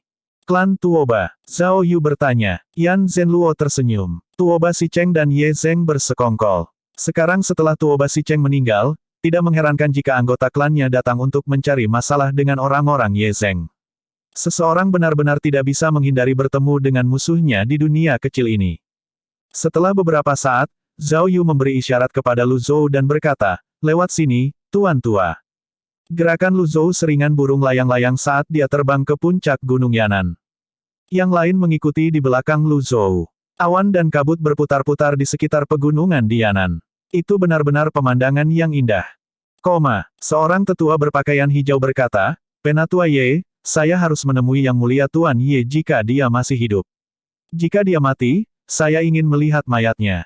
Yang Mulia Guru membantu Yanan sebelum ini. Tidak peduli apa, Anda harus memberi kami penjelasan. Petik 2. Ye Wei dan 3 tetua lainnya berdiri berjajar di seberang tetua berpakaian hijau. Murid-murid Yanan berdiri di belakang mereka. Ye Wei membalas, kekuatan Yang Mulia Tuan Tuoba lebih rendah dari pihak lain. Bagaimana Anda bisa menyalahkan Yanan atas kematiannya? Apakah kamu akan bertahan menjadi begitu keras kepala? Apakah Anda pikir tidak ada yang bisa kita lakukan tanpa Yang Mulia Tuan Tuoba? Faktanya adalah klan Tuoba tidak benar-benar percaya Tuoba Sicheng telah meninggal meskipun fakta bahwa batu hidupnya telah hancur. Pada saat ini, anggota inti dari klan Tuoba berdiri di belakang tetua berpakaian hijau. Mereka semua adalah pria tampan dan wanita cantik dengan mata yang menyala-nyala, mereka masih muda dan penuh semangat. Sebaliknya, barisan orang tua yang berdiri di depan mereka tenang. Kata-kata dan ekspresi mereka semua penuh dengan permusuhan. Ye Wei bertanya, lalu apa yang kamu inginkan? Kamu membunuh Yang Mulia Tuan Ye yang adalah atasanmu. Bahkan jika kami tidak mempersulit Anda bisa melupakan berdiri tegak di dunia kultivasi di masa depan setelah melakukan tindakan pengkhianatan seperti itu. Tetua berpakaian hijau berkata, saya sudah mengundang Yang Mulia Guru Qin di sini, menegakkan keadilan. Tuan Qin Yang Mulia, Ye Wei mengerutkan kening. Semua orang di Yanan, baik orang tua maupun murid, tahu bahwa Ye Zheng dan Qin Renyu tidak pernah memiliki hubungan yang baik. Mereka akan membahas Dao di Clear Sky Mountain dan berdebat. Meskipun mereka menyebutnya sparring, mereka pasti tidak menahan pukulan mereka. Faktanya, hubungan antara 4 tuan yang mulia sangat rumit. Namun, konflik antara Ye Zheng dan Qin Renyu adalah yang paling jelas. Astaga, astaga, astaga, satu demi satu, sosok-sosok melayang. Paviliun Tuan Lu dari Paviliun Langit Jahat telah tiba. Bab 1288, Kontrol. Penerjemah, Editor Terjemahan Endless Fantasy, Terjemahan Endless Fantasy. Ye Wei dan ketiga tetua buru-buru berbalik untuk menghadapi pendatang baru sebelum mereka berkata dengan hormat serempak, selamat datang, Tuan Paviliun Lu. Meskipun murid Yanan bingung, sekarang setelah Ye Zheng meninggal, mereka secara alami mematuhi para tetua. Mereka mengikuti dan membungkuk juga. Orang-orang dari klan Tuoba tercengang. Kapan Paviliun Master Lu muncul di domain Lotus Hijau? Selain itu, ada sangat sedikit orang yang sangat dihormati oleh keempat tetua. Bahkan jika anggota keluarga kerajaan datang, Ye Wei dan yang lainnya mungkin tidak akan sehormat ini. Lu Zhou melayang di udara dengan tangan di punggungnya dan dia dengan cepat mengamati kerumunan di kiri dan kanan. Dia tidak terburu-buru untuk turun. Susunan formasi di sini aneh. Mereka tidak tampak seperti formasi biasa. Formasi susunan di sini sangat aneh. Itu tidak tampak seperti formasi arai biasa. Penghalang pasukan utama di domain teratai emas, 10 formasi agung ibu kota surgawi, prasasti Dao di dinding istana kerajaan di domain teratai merah, formasi pengumpulan bintang, 3.000 formasi terbatas Dewan Menara Hitam, dan Menara Putih 30.000 prasasti Dao Dewan membuktikan kekuatan formasi yang hebat. Bahkan jika Yang Mulia Guru mereka sudah mati, bagaimana mungkin orang-orang yang paling dekat dengan Yang Mulia ini tanpa sarana? Terlebih lagi, Tuan Yang Mulia mereka pasti juga membantu mengatur pertahanan sebelum dia meninggal. Lu Zhou menatap Ye Wei dan berkata, Ye Wei, aku sudah lama tidak melihatmu, dan kamu terlihat sangat kuyu. Petik 2, Murid-murid Yanan mulai berbisik di antara mereka sendiri, terdengar seperti lalat yang mendengung. Orang-orang dari klan Tuoba berbisik dengan suara rendah juga. Berdasarkan cara bicara, sikap, dan aura Lu Zhou, jelas dia adalah seseorang dengan status tinggi. Karenanya, mereka tidak berani menyela. Bagaimana mungkin seseorang yang membuat Ye Wei membungkuk dan mengikis menjadi biasa? Mereka mengira Yanan pasti mencari bantuan dari luar setelah menerima berita bahwa mereka telah mengundang Qin Renyu. Pada akhirnya, Ye Wei berkata, "Terima kasih atas perhatianmu, Paviliun Master Lu. Untungnya, saya masih bisa menangani banyak hal di sini." Petik 2. Lu Zhou mengangguk sebelum dia dengan belak-belakan bertanya, "Di mana kepala Ye Zeng?" Kata-kata ini seperti kerikil yang mengaduk ombak di danau yang tenang. Murid-murid Yanan langsung gempar. Di sisi lain, orang-orang dari klan Tuoba sangat senang. Agak memuaskan melihat Ye Wei mencoba menjilat tetapi disambut dengan sambutan yang dingin. Namun demikian, Ye Wei tidak memperhatikan orang-orang di sekitarnya. Sebaliknya, dia berkata tanpa ekspresi, "Ye Zeng melanggar aturan Yanan. Dia membawa murid-murid kita dan 36 bendera formasi biduk untuk menjatuhkan Fire Phoenix tanpa izin. Akibatnya, ia menyebabkan kematian 36 pengibar bendera. Ye Zeng dibutakan oleh kebencian dan menggunakan pil kekosongan besar untuk menyuap Tuoba Sicheng agar bekerja dengannya untuk menjarah harta di pilar kehancuran. Kali ini, dia tidak hanya menyebabkan kematian lebih banyak murid Yanan, tetapi dia juga menyebabkan kematian klan Tuoba." Ye Wei berhenti sejenak untuk mengambil napas sebelum melanjutkan berkata, "Ye Zeng terlalu keras kepala dan telah melakukan kesalahan yang tak termaafkan. Sebagai penatua agung Yanan, saya harus menuntut keadilan bagi leluhur kita, 56 murid yang telah meninggal, dan seluruh Yanan." Kemudian, Ye Wei berbalik dan berkata, "Bawa kepala Ye Zeng ke sini." Petik 2, petik 2. Kata-kata terakhir Ye Wei dipenuhi dengan energinya. Gelombang suara diluncurkan, menyebabkan gendang telinga semua orang sakit. Lu Zhou tidak menyangka Ye Wei akan mengatakan kata-kata yang benar seperti itu. Namun demikian, itu tidak masalah. Demikian pula, murid Yanan dan orang-orang dari klan Tuoba benar-benar terkejut dengan kata-kata Ye Wei. Pada saat ini, seorang murid membawa nampan. Sepotong kain menutupi isi yang menonjol di atas nampan. Dia berjalan dengan langkah kecil dan hati-hati saat keringat menetes di wajahnya dan rasa dingin menjalari tulang punggungnya. Dia melakukan yang terbaik untuk tetap kuat saat dia berjalan ke depan. Kemudian, dia berlutut di tanah dan menyajikan nampan dengan dua tangan di atas kepalanya. Mata semua orang terfokus pada nampan. Ye Wei berbalik menghadap Lu Zhou dan menangkupkan tinjunya. Kemudian, dia mengangkat kain di atas nampan. Astaga, sebuah kepala kering tergeletak di atas nampan. Matanya masih terbuka lebar. "Tuan Yang Mulia Ye." Orang-orang dari klan Tuoba secara naluriah mundur selangkah. Mereka merasa adegan ini sulit diterima. Sementara itu, para murid Yanan berlutut dan menundukkan kepala. "Paviliun Tuan Lu." Ye Wei memanggil dengan ragu-ragu. Lu Zhou tidak mengatakan apa-apa dan hanya melambaikan tangannya. "Konten." Ye Wei menutupi kepalanya dengan kain dan melambaikan tangannya juga. Murid itu diam-diam membawa nampan itu pergi. Pada saat yang sama, orang-orang dari klan Tuoba masih merasa sulit untuk percaya bahwa Ye Zeng sudah mati. Bagaimanapun, ini berarti bahwa Tuan Yang Mulia mereka kemungkinan besar juga sudah mati. Tiba-tiba, tetua berpakaian hijau dari klan Tuoba mengutuk dengan marah, "Ye Wei, bagaimana kamu bisa mengucapkan kata-kata agung seperti itu setelah membunuh Yang Mulia Tuan Ye dan menyebabkan kematian Yang Mulia Tuan Tuoba? Kamu benar-benar tidak tahu malu." Petik 2. Ye Wei berkata dengan dingin, "Tuoba Hong, sejak kamu tiba, aku sangat toleran. Namun, itu bukan karena aku takut padamu. Saya hanya melakukannya demi Yang Mulia Tuan Tuoba. Bagaimanapun, orang mati harus dihormati. Namun, jika Anda terus membuat keributan, jangan salahkan saya karena menyalahkan Anda." Tuoba Hong berkata dengan marah, "Kamu pikir aku takut kamu berbalik padaku? Ye Zeng sudah mati, dan 36 pembawa sudah mati. Apa yang memberimu kepercayaan diri untuk bertindak dengan cara ini?" Petik 2. Ye Wei mengerutkan kening. Tuoba Hong terus berkata, "Ketika Yang Mulia Tuan Qin tiba, saya pasti akan membasuh Yanan dengan darah." Dengan ini, pria dan wanita yang berdiri di belakang Tuoba Hong semua berkata serempak, "Cuci Yanan dengan darah." Sebaliknya, murid Yanan secara naluriah mundur. Sejak dahulu kala, tidak ada kekurangan orang yang suka menendang orang lain ketika mereka jatuh. Dulu seperti itu, dan sekarang seperti itu. Kematian Ye Zeng dan pembawa bendera 36 dari formasi bendera biduk ke-36 telah dengan paksa menurunkan Yanan dari kekuatan tingkat pertama menjadi kekuatan tingkat ketiga. Tidak, mungkin, itu bahkan lebih buruk daripada kekuatan kelas 3 sekarang. Lu Zhou memandang Tuoba Hong dan bertanya, kamu ingin mencuci Yanan dengan darah. Tuo Bahong mengangkat kepalanya untuk melihat Lu Zhou. Dia menangkupkan tinjunya pada Lu Zhou dan berkata, setiap ketidakadilan harus diperbaiki, dan setiap hutang memiliki debitur.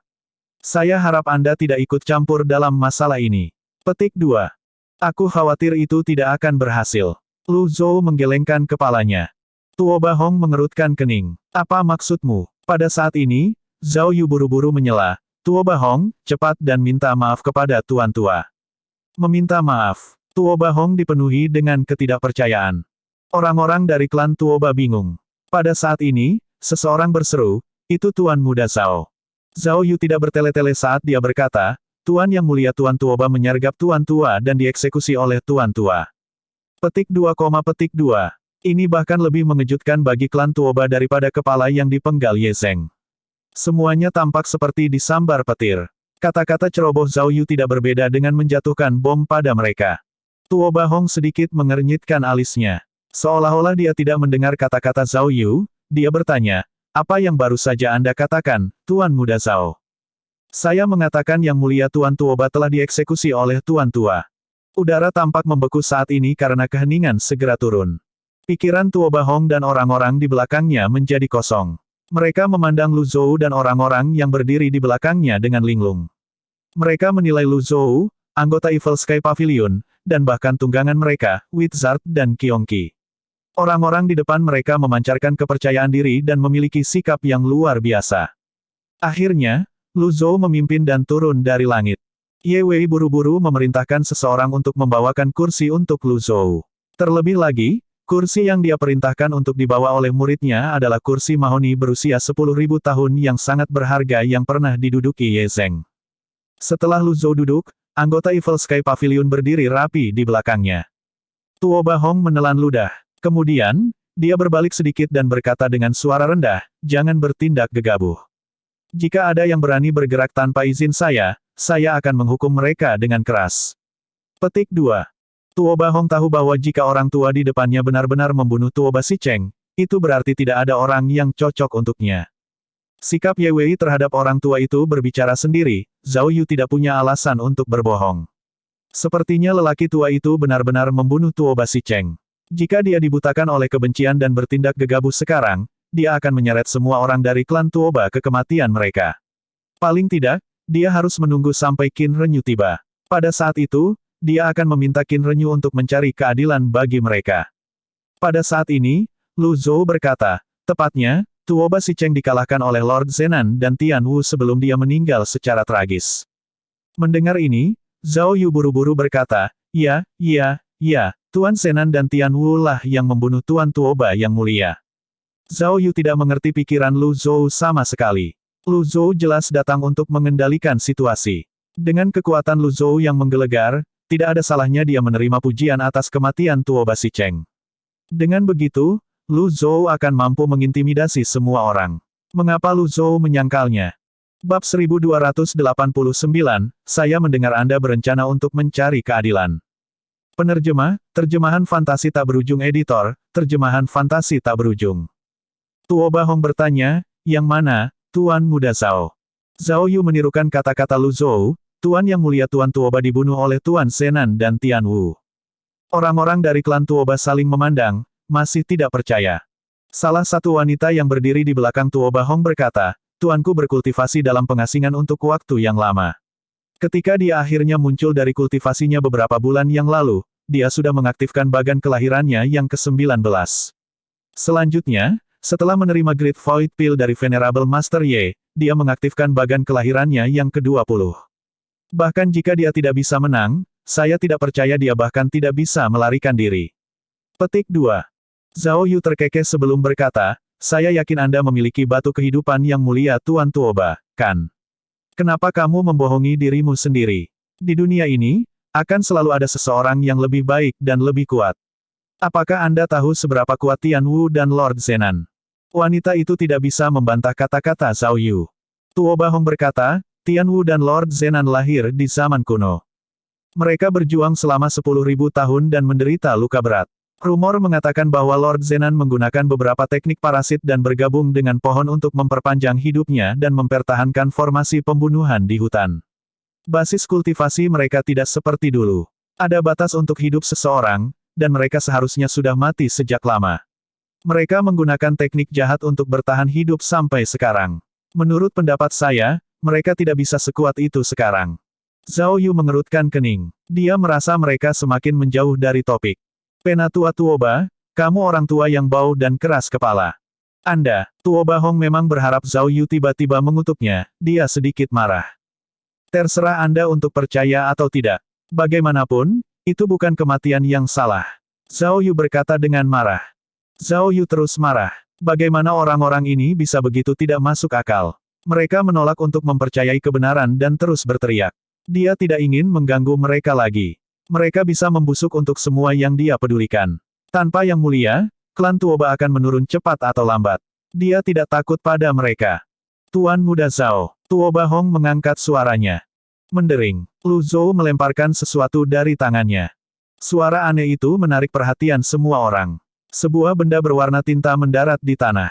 Orang-orang Yanan dan yang lainnya mungkin tidak mengenalinya, tetapi tidak mungkin bagi orang-orang dari klan Tuoba untuk tidak mengenalinya. Pedang Asura, ini Asura Simitar dari Yang Mulia Tuan Tuoba. Pada saat ini, seorang anggota klan yang menganggap Tuoba Si Cheng sebagai agamanya berlutut. Air mata mengalir di wajahnya saat dia berteriak, Tuan Yang Mulia. Pedang Asura adalah senjata Tuoba Si Cheng. Sebagai guru yang mulia, pedang itu seperti hidupnya, dan itu pergi kemanapun dia pergi. Tuoba Hong tersandung ke belakang saat bibirnya bergetar. Kesedihan langsung muncul di hatinya. Faktanya, ada banyak orang di klan Tuoba yang tahu bahwa kemungkinan besar Tuoba Si Cheng telah mati. Namun, cukup banyak dari mereka yang mengidolakannya tidak dapat menerima kematiannya dan memilih untuk melakukan penyangkalan. Tidak masalah bagi mereka jika batu hidupnya hancur atau jika orang lain memverifikasi kematiannya. Mereka tidak akan menerimanya kecuali mereka melihat mayatnya. Tekad semacam ini menular. Sayangnya, tidak peduli seberapa keras mereka membohongi diri sendiri, itu tidak dapat mengubah fakta bahwa idola mereka sudah mati. Asura Simitar adalah sedotan yang mematahkan punggung unta. Pada saat ini, anggota klan lain berlutut. Kesedihan itu tampaknya menular. Sementara orang-orang dari klan Tuoba merasa ini sulit untuk diterima dan paling menyedihkan di antara orang-orang yang hadir, orang-orang dari Yanan juga dikejutkan oleh Asura Simitar. Pada saat ini, Lu Zhou menjentikkan lengan bajunya, menarik Asura Simitar. Tindakan ini menyebabkan Tuoba Hong dan yang lainnya sadar kembali. Tuoba Hong menekan kesedihannya untuk saat ini dan buru-buru berkata, senjata ini milik Yang Mulia Tuan Tuoba. Bisakah kamu mengembalikannya ke klan Tuoba? Lu Zhou menggelengkan kepalanya. Dia tidak berbicara. Ming Shihin berkata, mungkin, saya harus menjelaskan sesuatu kepada Anda. Ketika kami berada di Yuzhong, Tuoba Si Cheng mencoba membunuh tuanku beberapa kali. Jika bukan karena kebaikan tuanku, hari ini akan menjadi hari yang baik untuk membantai orang-orang dari klan Tuoba. Untuk berpikir Anda memiliki keberanian untuk meminta Asura Simitar. Petik 2. Petik 2, petik 2. Tuoba Hong dan yang lainnya tercengang. Apakah Tian Wu dan Tuan Zenan benar-benar membunuh Yang Mulia Tuan Tuoba? Murid lain bertanya lagi. Berhenti mengajukan pertanyaan bodoh. Zhao Yu benar-benar tidak ingin kembali ke topik itu lagi. Apakah Tuan Zenan dan Tian Wu masih di Yuzhong? Mereka sudah mati. Mati. Zhao Yu berkata, Tuan tua itu membunuh Tuan Zenan dan Tian Wu. Petik 2, petik 2. Lord Zenan dan Tian Wu membunuh Tuoba Si Cheng, dan orang tua di depan mereka membunuh Lord Zenan dan Tian Wu. Setelah orang-orang dari klan Tuoba memproses ini, mereka secara naluriah mundur selangkah. Pada saat ini, mereka akhirnya mengerti mengapa Ye Wei begitu rendah hati. Tuoba Hong menarik napas dalam-dalam dan memaksa dirinya untuk tenang. Kemudian, dia berkata, jika Yang Mulia Tuan Tuoba telah menyinggung Pak Tua, kami bersedia untuk meminta maaf. Ye Wei, petik 2, petik 2. Hei, di mana kesombonganmu dari tadi? Itu menghilang.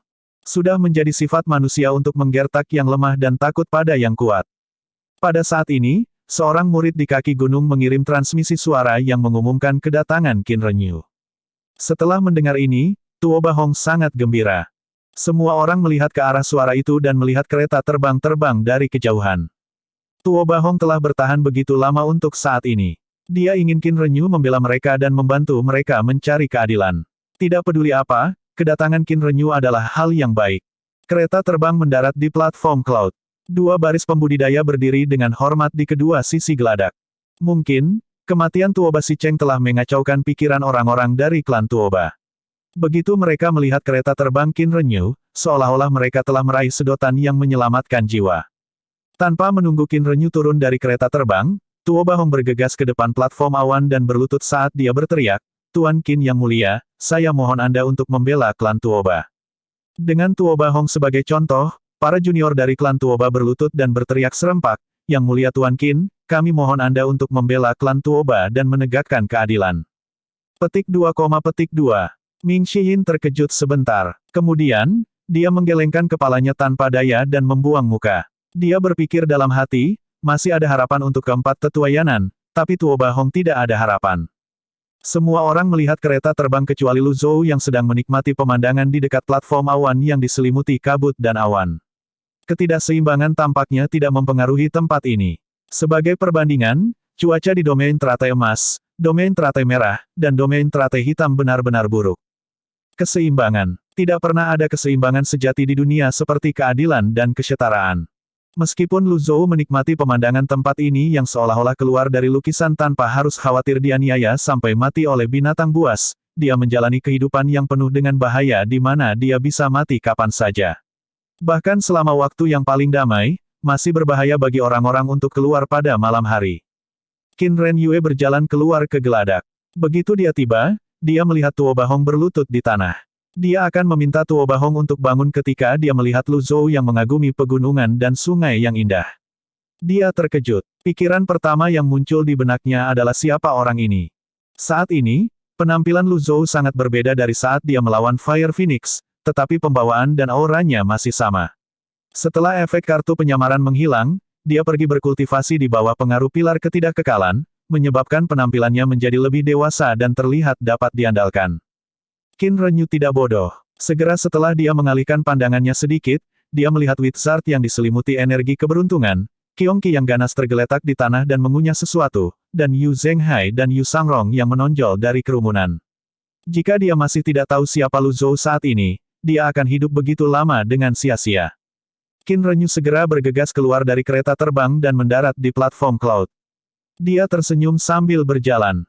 Murid klan Qin turun dari kereta terbang satu persatu. Tuoba Hong sangat gembira ketika dia melihat Qin Renyu meninggalkan kereta terbang.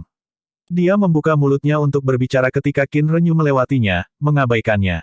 Tuoba Hong. Petik 2 tanda tanya petik 2. Tuoba Hong buru-buru bangkit dan mengejar Qin Renyu. Dia mengangkat tangannya dan berkata, "Yang mulia M.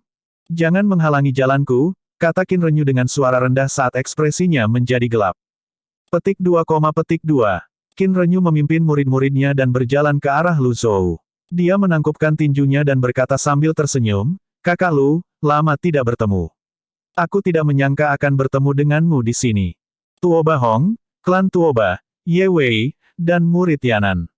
Petik 2 tanda tanya petik 2. Lu Zhou mengalihkan pandangannya ke Qin Renyu sebelum dengan santai berkomentar, "Kamu memiliki mata yang cukup tajam." Sebagai seorang guru yang mulia, menyamarkan penampilan seseorang tidaklah sulit, bagaimanapun juga. Apalagi Wizard luar biasa. Jika saya masih tidak dapat mengenali saudara Lu, saya mungkin akan buta. Petik 2. Tuoba Hong tercengang. Dia merasa seperti baru saja ditampar. Lu Zhou mengangguk sebelum dia bertanya, "Saya dengar Anda ingin mencari keadilan untuk klan Tuoba." Bab 1290, akankah ada orang yang tidak yakin? Penerjemah, editor terjemahan Endless Fantasy, terjemahan Endless Fantasy. Qin Renyu dikejutkan oleh kata-kata Lu Zhou. Kemudian, dia berkata, "Iya. Karena Anda di sini juga, saudara Lu, mengapa Anda tidak memimpin masalah ini?" Tuoba Hong. Petik 2 tanda tanya petik 2. Tidak terlalu buruk jika Qin Renyu baru saja mengabaikan Tuoba Hong, tetapi bagaimana perasaan orang-orang dari klan Tuoba sekarang menyaksikan Qin Renyu memanggil orang tua itu sebagai saudara Lu dan meminta orang tua itu untuk memimpin masalah ini. Lu Zhou menggelengkan kepalanya sedikit dan berkata, "Saya bukan orang yang tidak masuk akal. Klan Tuoba mengundangmu untuk membela mereka, bukan aku. Anda harus melakukannya." Ini, Qin Renyu merasa sedikit canggung. Pada saat ini, Tuoba Hong tersandung beberapa langkah ke belakang. Penatua pertama, 2 anggota klan Tuoba bergegas maju untuk mendukung Tuoba Hong. Aku baik-baik saja, Tuoba Hong berkata dengan suara rendah. Dia tahu dia tidak bisa pingsan saat ini. Jika dia melakukannya, klan Tuoba akan tamat. Dia harus bertahan bahkan jika itu mengorbankan nyawanya. Lu Zhou melirik Tuoba Hong, yang ekspresinya agak tidak enak dilihat, dan berkata, tidak perlu memikirkanku. Karena Anda ingin mencari keadilan, lebih baik Anda melihatnya.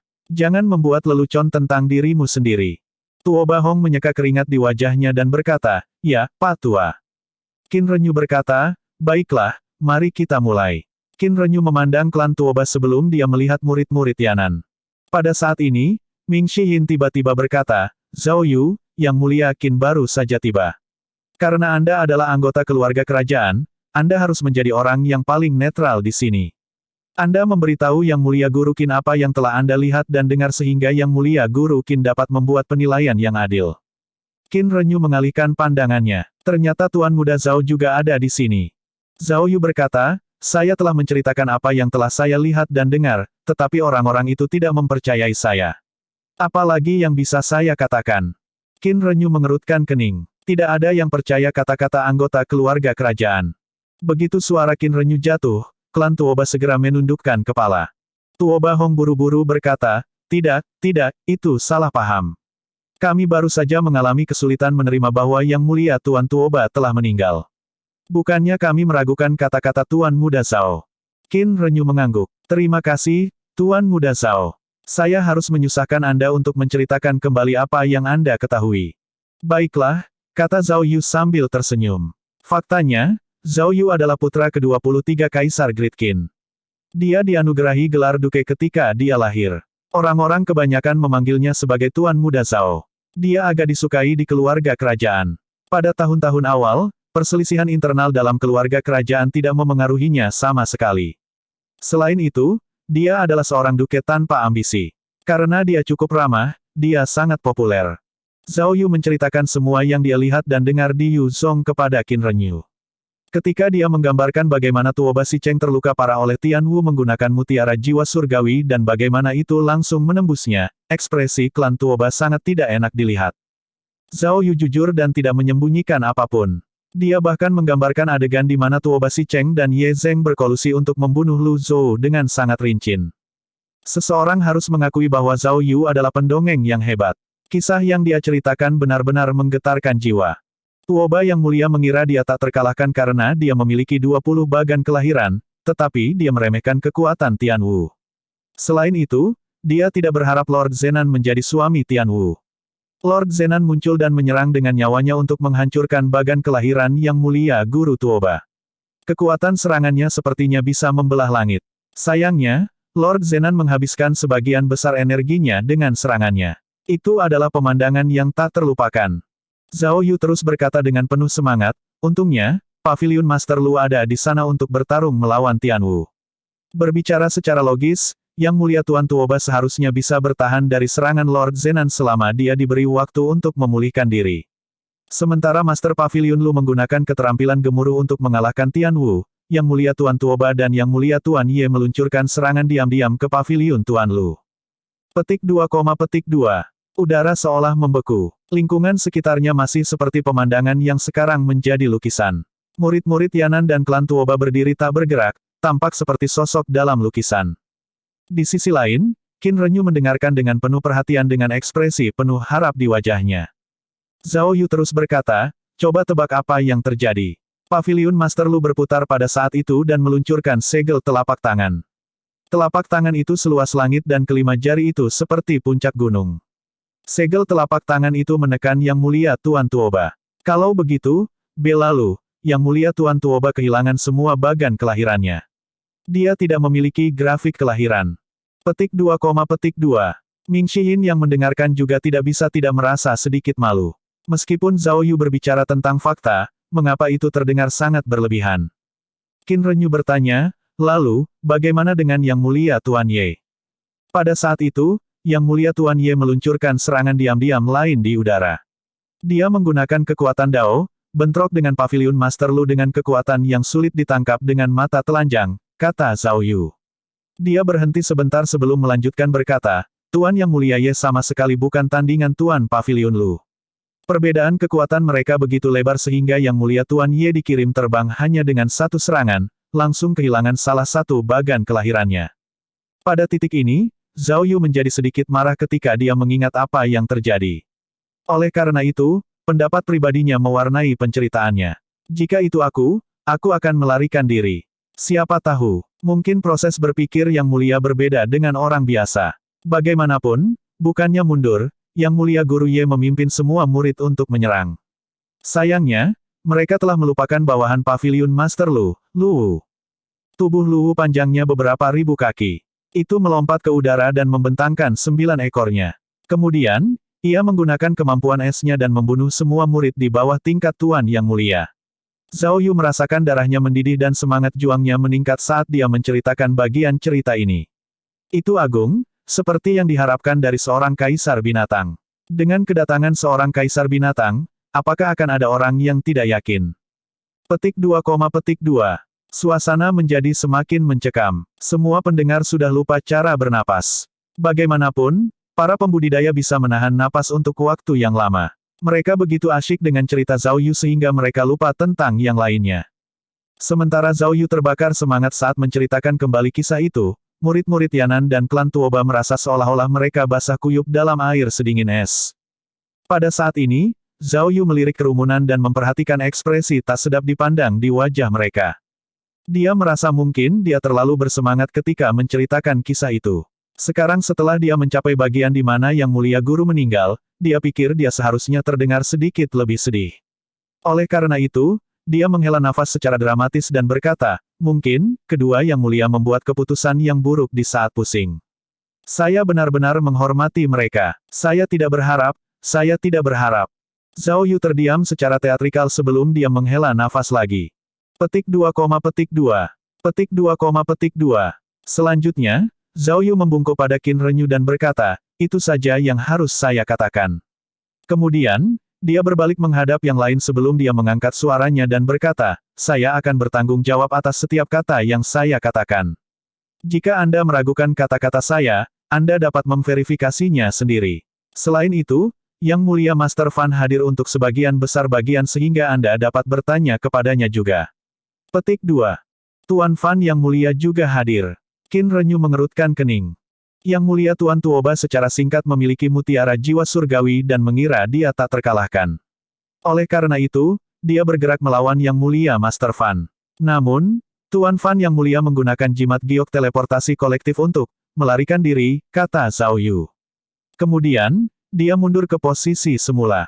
Dia telah menyelesaikan misinya. Murid Yanan dan klan Tuoba memasang ekspresi muram di wajah mereka saat ini.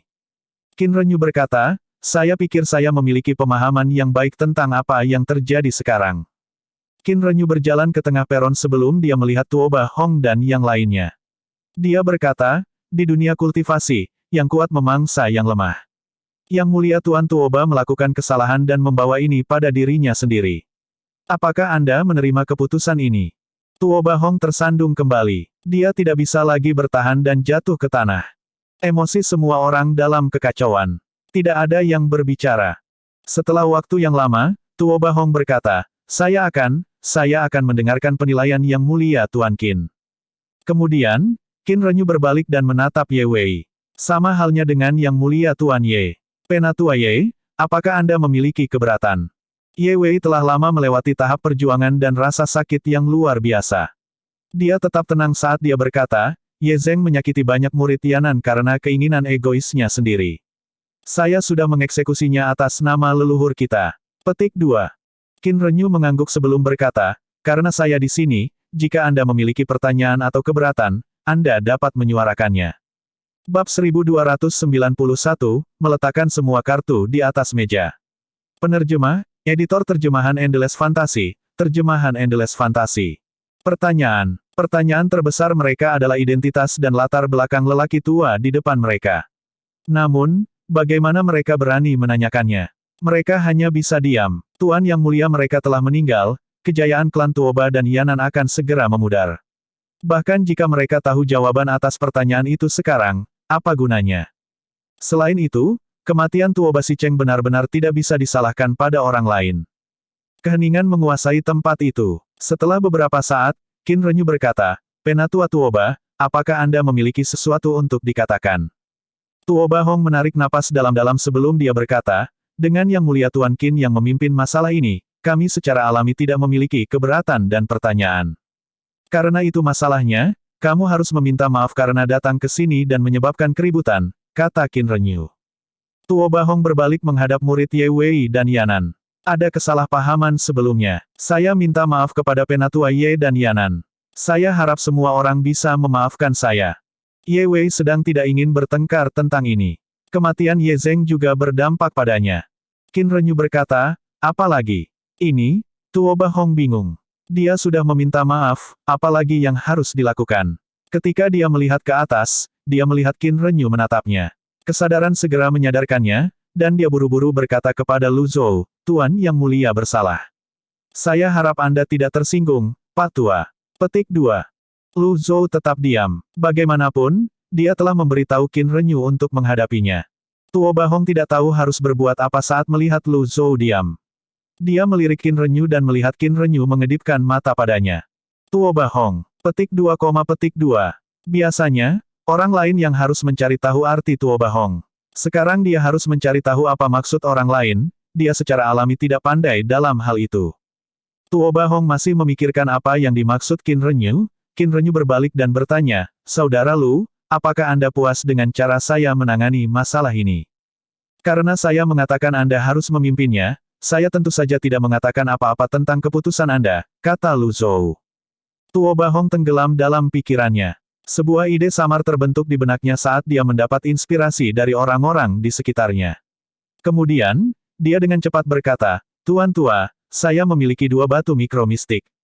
Klan Tuoba menghabiskan beberapa tahun yang melelahkan untuk menemukan mereka. Saat Tuoba Hong berbicara, dia melambaikan tangannya pada pembudidaya yang lebih tua dan memerintahkan mereka untuk mengambil batu mikromistik. Tidak perlu untuk itu. Lu Zhou melambaikan tangannya. Dia tidak punya banyak waktu untuk menunggu mereka membawa batu mikromistik ke sini. Lagi pula, tidak ada yang akan membawa harta seperti batu mikromistik kemanapun mereka pergi.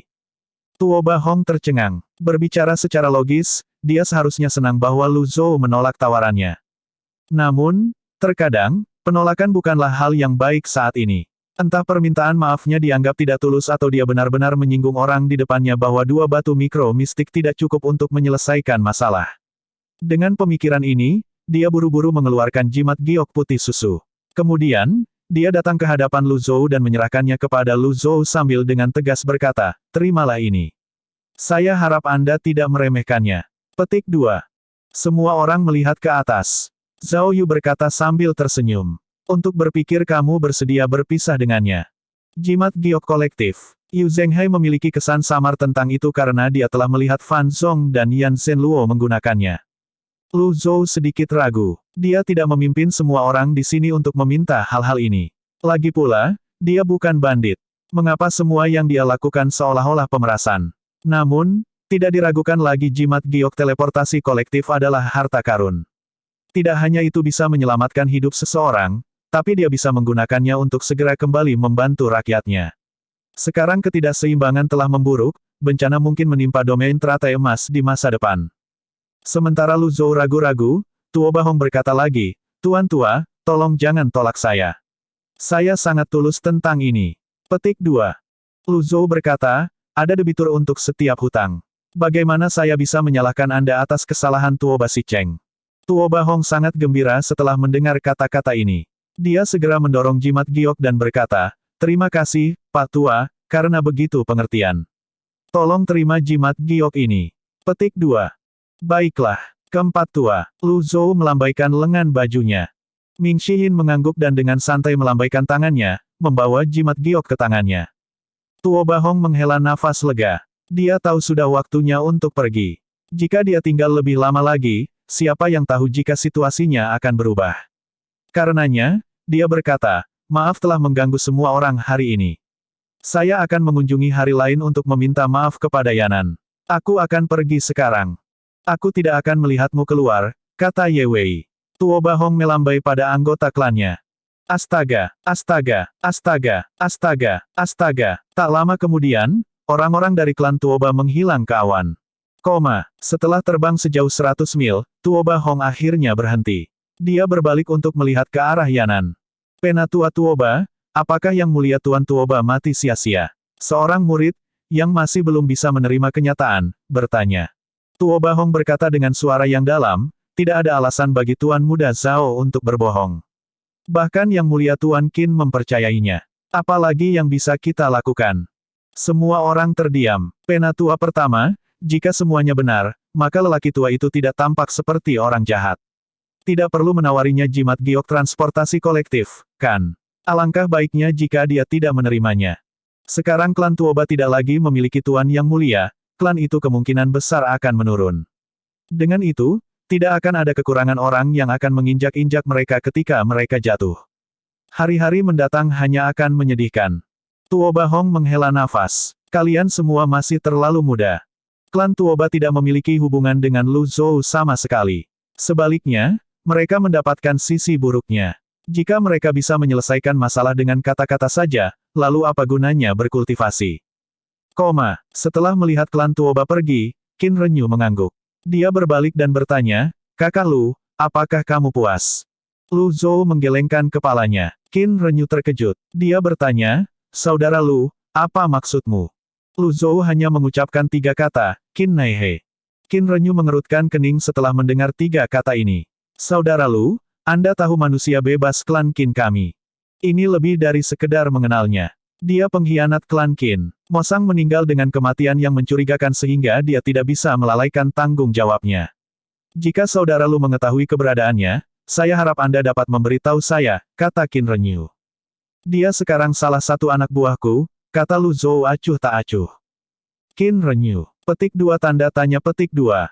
Beberapa murid dari klan Qin memandang dengan ekspresi terkejut di wajah mereka. Lu Zhou terus berkata, aku hanya memberitahumu ini karena kamu pintar.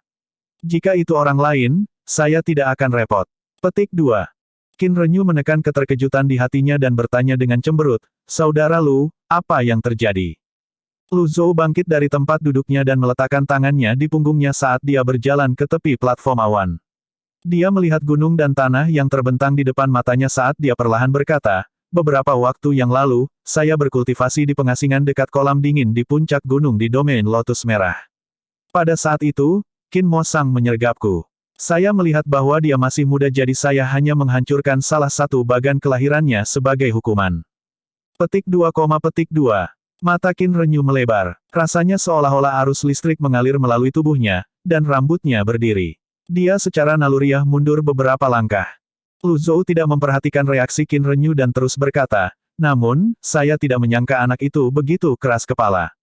Bukan hanya dia tidak menyesal, tetapi dia bahkan mencoba membalas dendam. Petik 2. Suara Qin Renyu bergetar saat dia bertanya, Kakak Lu, kamu membunuh Mosang. Lu Zhou berbalik. Tatapannya sangat dalam saat dia menatap Qin Renyu dan bertanya sebagai balasan, apakah menurutmu aku seharusnya tidak membunuhnya? Qin Renyu tidak tahu bagaimana menjawab pertanyaan ini. Orang-orang dari klan Qin terdiam. Meskipun suasananya suram, Ming Shihin mengejek dengan dingin sebelum dia berkata, Qin Mosang mengirim 1 pelayan hantu terlebih dahulu. Kemudian, dia membawa 2 pelayan hantu dan Qin Nai He bersamanya. Anda harus tahu kekuatan orang-orang ini dengan sangat baik. Qin Renyu. Petik 2, petik 2. Ming Shihin terus berkata, saya mendengar Qin Mosang adalah penerus yang mulia Guru Qin. Saya tidak percaya bahwa yang mulia Tuan Qin tidak menyadari temperamennya. Kata-kata ini tepat di kepala, Qin Renyu. Bab 1292, kamu tidak salah. Penerjemah, editor terjemahan Endless Fantasy, terjemahan Endless Fantasy. Qin Renyu tentu saja memahami temperamen Qin Mosang dengan sangat baik. Memang, Qin Mosang adalah seseorang yang tidak akan membiarkannya merasa nyaman. Dia harus khawatir tentang Qin Mosang terus-menerus. Qin Mosang kehilangan kedua orang tuanya ketika dia masih muda sehingga dia kurang disiplin. Selain itu, karena hubungannya dengan Qin Renyu, tidak ada yang berani terlalu ketat dengannya. Seiring waktu, ia mengembangkan kepribadian yang mendominasi dan arogan. Dia menjadi lebih buruk setelah dia menjadi dewasa. Meskipun klan Qin marah, mereka secara alami tidak berani menyalahkannya terlalu banyak. Faktanya, tetua pertama dan kedua mencoba yang terbaik untuk melindunginya terlepas dari kepribadiannya yang mengerikan. Mereka menutupinya dan mengubah masalah besar menjadi masalah kecil. Sebagai guru yang mulia, selain berkultivasi dalam pengasingan, Qin Renyu juga memiliki banyak hal yang harus diperhatikan. Tidak mungkin baginya untuk menemukan waktu untuk mendidik Qin Mosang. Dia pernah memerintahkan Qin Mosang untuk berhenti menyebabkan masalah. Pada awalnya, Qin Mosang agak patuh. Namun, seiring berjalannya waktu, Qin Mosang kembali ke cara lamanya dengan sepenuh hati. Untuk alasan ini, dia memerintahkan Qin Naihe, manusia bebas dari klan Qin, untuk tetap berada di sisi Qin Mosang. Ini agar Qin Naihe dapat menghentikan Qin Mosang dari menyebabkan masalah atau membuat kesalahan. Sangat disayangkan bahwa pada akhirnya, masih harus sampai pada titik ini. Qin Renyu menghela nafas berat sebelum dia berkata, bukan maksudku untuk meragukan kata-kata saudara Lu. Namun, meskipun Mosang arogan dan lalim, dia tidak akan berani menyergap Tuan Yang Mulia. Memang, Qin Mosang memiliki banyak hal, tetapi dia tidak sebodoh itu. Dia akan menjadi bodoh jika dia dengan sengaja menyerang seorang guru yang mulia. Itu tidak berbeda dengan mencari kematian. Lu Zhou menggelengkan kepalanya. Dia tidak berbeda denganmu saat pertama kali bertemu denganku. Petik 2, petik 2. Kata-kata Lu Zhou membuat Qin Renyu terdiam. Memang, ketika dia pertama kali bertemu Lu Zhou, dia tidak berpikir ada sesuatu yang luar biasa tentang Lu Zhou. Jika bahkan seseorang seperti dia membuat kesalahan seperti itu, maka tidak diragukan lagi Qin Mosang yang tidak berpengalaman telah melakukan kesalahan ini juga. Pada saat ini, seorang murid pindah ke sisi Qin Renyu dan membisikkan beberapa patah kata kepadanya. Kerutan muncul di wajahnya saat dia melambaikan tangannya. Dua jimat terbang keluar seketika, satu di atas dan satu di bawah.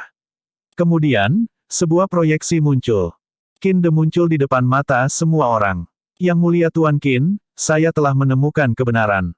Pengkhianat itu, Qin Naihe, telah bergabung dengan Paviliun Langit Jahat. Orang yang membunuh Tuan Muda adalah Tuan Paviliun Kejahatan. Tiba-tiba, tidak ada suara yang keluar dari proyeksi seolah-olah orang itu telah dibisukan. Qin De tampaknya menjadi bisu ketika matanya tertuju pada Lu Zhou yang berdiri di sebelah Qin Renyu. Dia tahu Qin Renyu telah pergi ke Yan'an. Namun, Qin Renyu seharusnya memiliki privasi sebelum menghubunginya, bukan? Selain itu, orang yang dia bicarakan berada tepat di sebelah Qin Renyu. Lu Zhou memandang Qin De dan berkata, bukankah sudah kubilang aku akan berada di Yan'an? Qin De tercengang. Memang, orang di depannya telah mengatakan kata-kata seperti itu. Pada saat ini, Qin Renyu berkata, saya sudah tahu tentang Mosang. Qin De berseru kaget, kamu tahu? Qin Renyu mengangguk. Di mana Qin Naihe? Akademi Bela Diri Langit Domain Lotus Merah. Saya ingin berbicara dengannya, kata Qin Renyu. Setelah mendengar ini, Yan Zhenluo berkata sambil tersenyum, itu bisa diatur dengan mudah. Kemudian, Yan Zhenluo mengeluarkan jimat juga. Karena dia menggunakan lebih banyak jimat, lingkaran cahaya di tanah juga lebih besar. Setelah berbicara sebentar dengan Si Wuya pergi ke kamar Qin Naihe. Dengan ini, Qin Renyu melihat Qin Naihe yang terluka parah. Dia memanggil, Qin Naihe.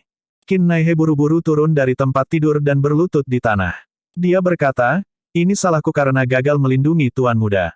Hal ini tidak ada hubungannya dengan Evil Sky Pavilion. Saya harap Anda dapat menahan amarah Anda, Yang Mulia Tuan Qin. Kelopak mata Qin Renyu berkedut setelah mendengar kata-kata ini. Klan Qin telah membesarkan Qin Naihe selama bertahun-tahun, tetapi dia belum pernah melihat Qin Naihe berperilaku seperti itu. Qin Naihe baru saja bergabung dengan Evil Sky Pavilion beberapa hari yang lalu, namun, dia bersedia menanggung semua beban sendirian. Setelah beberapa saat, Qin Renyu berkata, kaulah satu-satunya yang kupercayai dengan Mosang. Saat itu, saya mempercayakannya kepada Anda karena saya berharap Anda dapat mendisiplinkannya dengan ketat. Saya sangat kecewa dengan kematiannya. Jika Anda masih ingat hubungan masa lalu kami, Anda akan memberi saya penjelasan yang jelas. Ekspresi Lu Zhou tetap sama, dia tidak mengatakan apa-apa. Hal ini seperti simpul di hati Qin Naihe. Sekarang dia diberi kesempatan untuk menjelaskan dirinya sendiri, bagaimana dia bisa menahan diri. Dia segera menceritakan kematian Qin Mosang. Setelah dia menenangkan diri, dia berkata dengan mata memerah, semua yang aku katakan adalah benar. Untuk membuktikan kebenaran kata-kata saya bersedia menghancurkan 3 bagan kelahiran saya. Itu juga untuk membalas kebaikan Yang Mulia Tuan Qin kepadaku. Setelah itu, Qin Naihe tidak ragu-ragu dan mengerahkan seluruh energinya untuk mewujudkan astrolabenya. Ketika astrolabe muncul, dia memuntahkan seteguk darah. Jelas, manifestasi astrolabe telah merugikannya karena luka-lukanya yang parah. Saat Qin Naihe akan dengan kejam menghancurkan bagan kelahirannya, Siwu meluncurkan segel telapak tangan tepat waktu yang mengenai lengan Qin Naihe. Dia berteriak, "Apakah kamu gila?"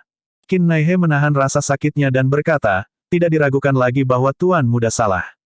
Namun, bergabung dengan Paviliun Langit Jahat sama saja dengan tidak setia kepada Yang Mulia Tuan Qin. Setidaknya ini yang bisa kulakukan untuk menebus dosaku." Selama waktu ini, Si Wuya telah menghabiskan banyak waktu untuk menghibur Qin Naihe. Dia cukup terkejut bahwa masalah ini telah membentuk simpul di hati Qin Naihe karena Qin Naihe adalah orang yang cerdas dan rasional. Si Wuya tertawa. Dia berkata dengan nada yang menunjukkan sedikit kemarahan, "Mengapa kamu begitu peduli dengan Yang Mulia? Jika dia menghargai Anda, mungkinkah dia bahkan tidak punya waktu untuk bertemu dengan Anda? Jika dia menghargai Anda, mengapa dia bahkan tidak memberi Anda kesempatan untuk menjelaskan diri Anda sendiri tentang masalah Qin Mosang?" Qin Renyu. Petik 2,2. Itu agak aneh, tetapi Qin Renyu tidak tahu mengapa dia tidak marah sama sekali ketika Si Wuya memanggilnya, "Tuan Yang Mulia." Qin Naihe memandang Si Wuya dengan ekspresi tak berdaya, tidak tahu harus berkata apa. Si Wuya terus berkata dengan tegas, "Kamu telah melakukan yang terbaik. Jika Qin Mosang, Yang Mulia Tuan Qin, atau para tetua klan Qin mendengarkanmu, Qin Mosang tidak akan mati." Kemudian, Si Wuya mengejek sebelum dia mengangkat suaranya dan berkata dengan dingin, "Kamu tidak salah, tuanku tidak salah, Paviliun Langit Jahat tidak salah. Mereka yang salah adalah para tetua klan Qin dan Qin Renyu. Jika klan Qin tidak melihat alasan dan keras kepala, mereka bisa datang ke Paviliun Langit Jahat untuk membalas dendam. Menghukummu karena kesalahan orang lain itu bodoh." Petik 2. Petik 2,2. Platform Cloud sangat sepi. Kamar tempat Si Wuya berada juga sangat sunyi. Ekspresi Lu Zhou masih sama. Alis Qin Renyu terjalin erat, tapi dia tetap diam. Dia benar-benar tidak dapat menemukan kata-kata untuk membantah kata-kata pemuda itu. Mengesampingkan persahabatannya dengan Lu Zhou dan basis kultivasi Lu Zhou, bahkan jika dia bisa membunuh Lu Zhou dan membalas Qin Mosang, masalah ini akan tetap menjadi noda dalam hidupnya. Semakin Qin Renyu memikirkannya, semakin dia setuju bahwa Qin Naihe memiliki hati nurani yang bersih. Terlebih lagi, bahkan jika bukan itu masalahnya, apa yang bisa dia lakukan? Lu Zhou jauh lebih baik darinya. Paviliun Langit Jahat memiliki kemampuan untuk mengabaikan klan Qin, tetapi apa yang bisa dilakukan klan Qin? Setelah hening sejenak, Si Wuya berbalik dan menangkupkan tinjunya pada Lu Zhou dan Qin Renyu. "Salam, Tuan. Salam pembuka." Lu Zhou menyela, "Jangan kasar." "Salam, Yang Mulia Tuan Qin," kata Si Wuya. Ekspresinya jelas bertentangan dengan kata-katanya. Qin Renyu memejamkan mata dan menarik napas dalam-dalam. Ketika dia membuka matanya, dia menatap Si Wuya dan berkata sambil menghela nafas berat, "Kamu benar. Qin Mosang bersalah, dan aku bersalah. Seseorang harus membayar harga untuk kesalahannya." Si Wuya sedikit terkejut. Dia berpikir bahwa Qin Renyu akan keras kepala dan membantah kata-katanya. Dia tidak berharap Qin Renyu mengakui kesalahannya dengan mudah. Sepertinya Qin Naihe benar, Qin Renyu adalah orang yang masuk akal. Qin Naihe masih berlutut di tanah, dan dia masih tidak tahu harus berkata apa. Dia benar-benar berharap dia memiliki keberanian untuk memotong proyeksi. Dia hanya berkata, "Tuan Yang Mulia. Qin Naihe, dia benar. Anda tidak bersalah." Qin Renyu dengan tenang berkata, "Mari kita akhiri masalah ini tentang Mosang. Ketika Anda punya waktu, Anda dapat kembali dan mengunjungi saya di klan Qin kapan saja."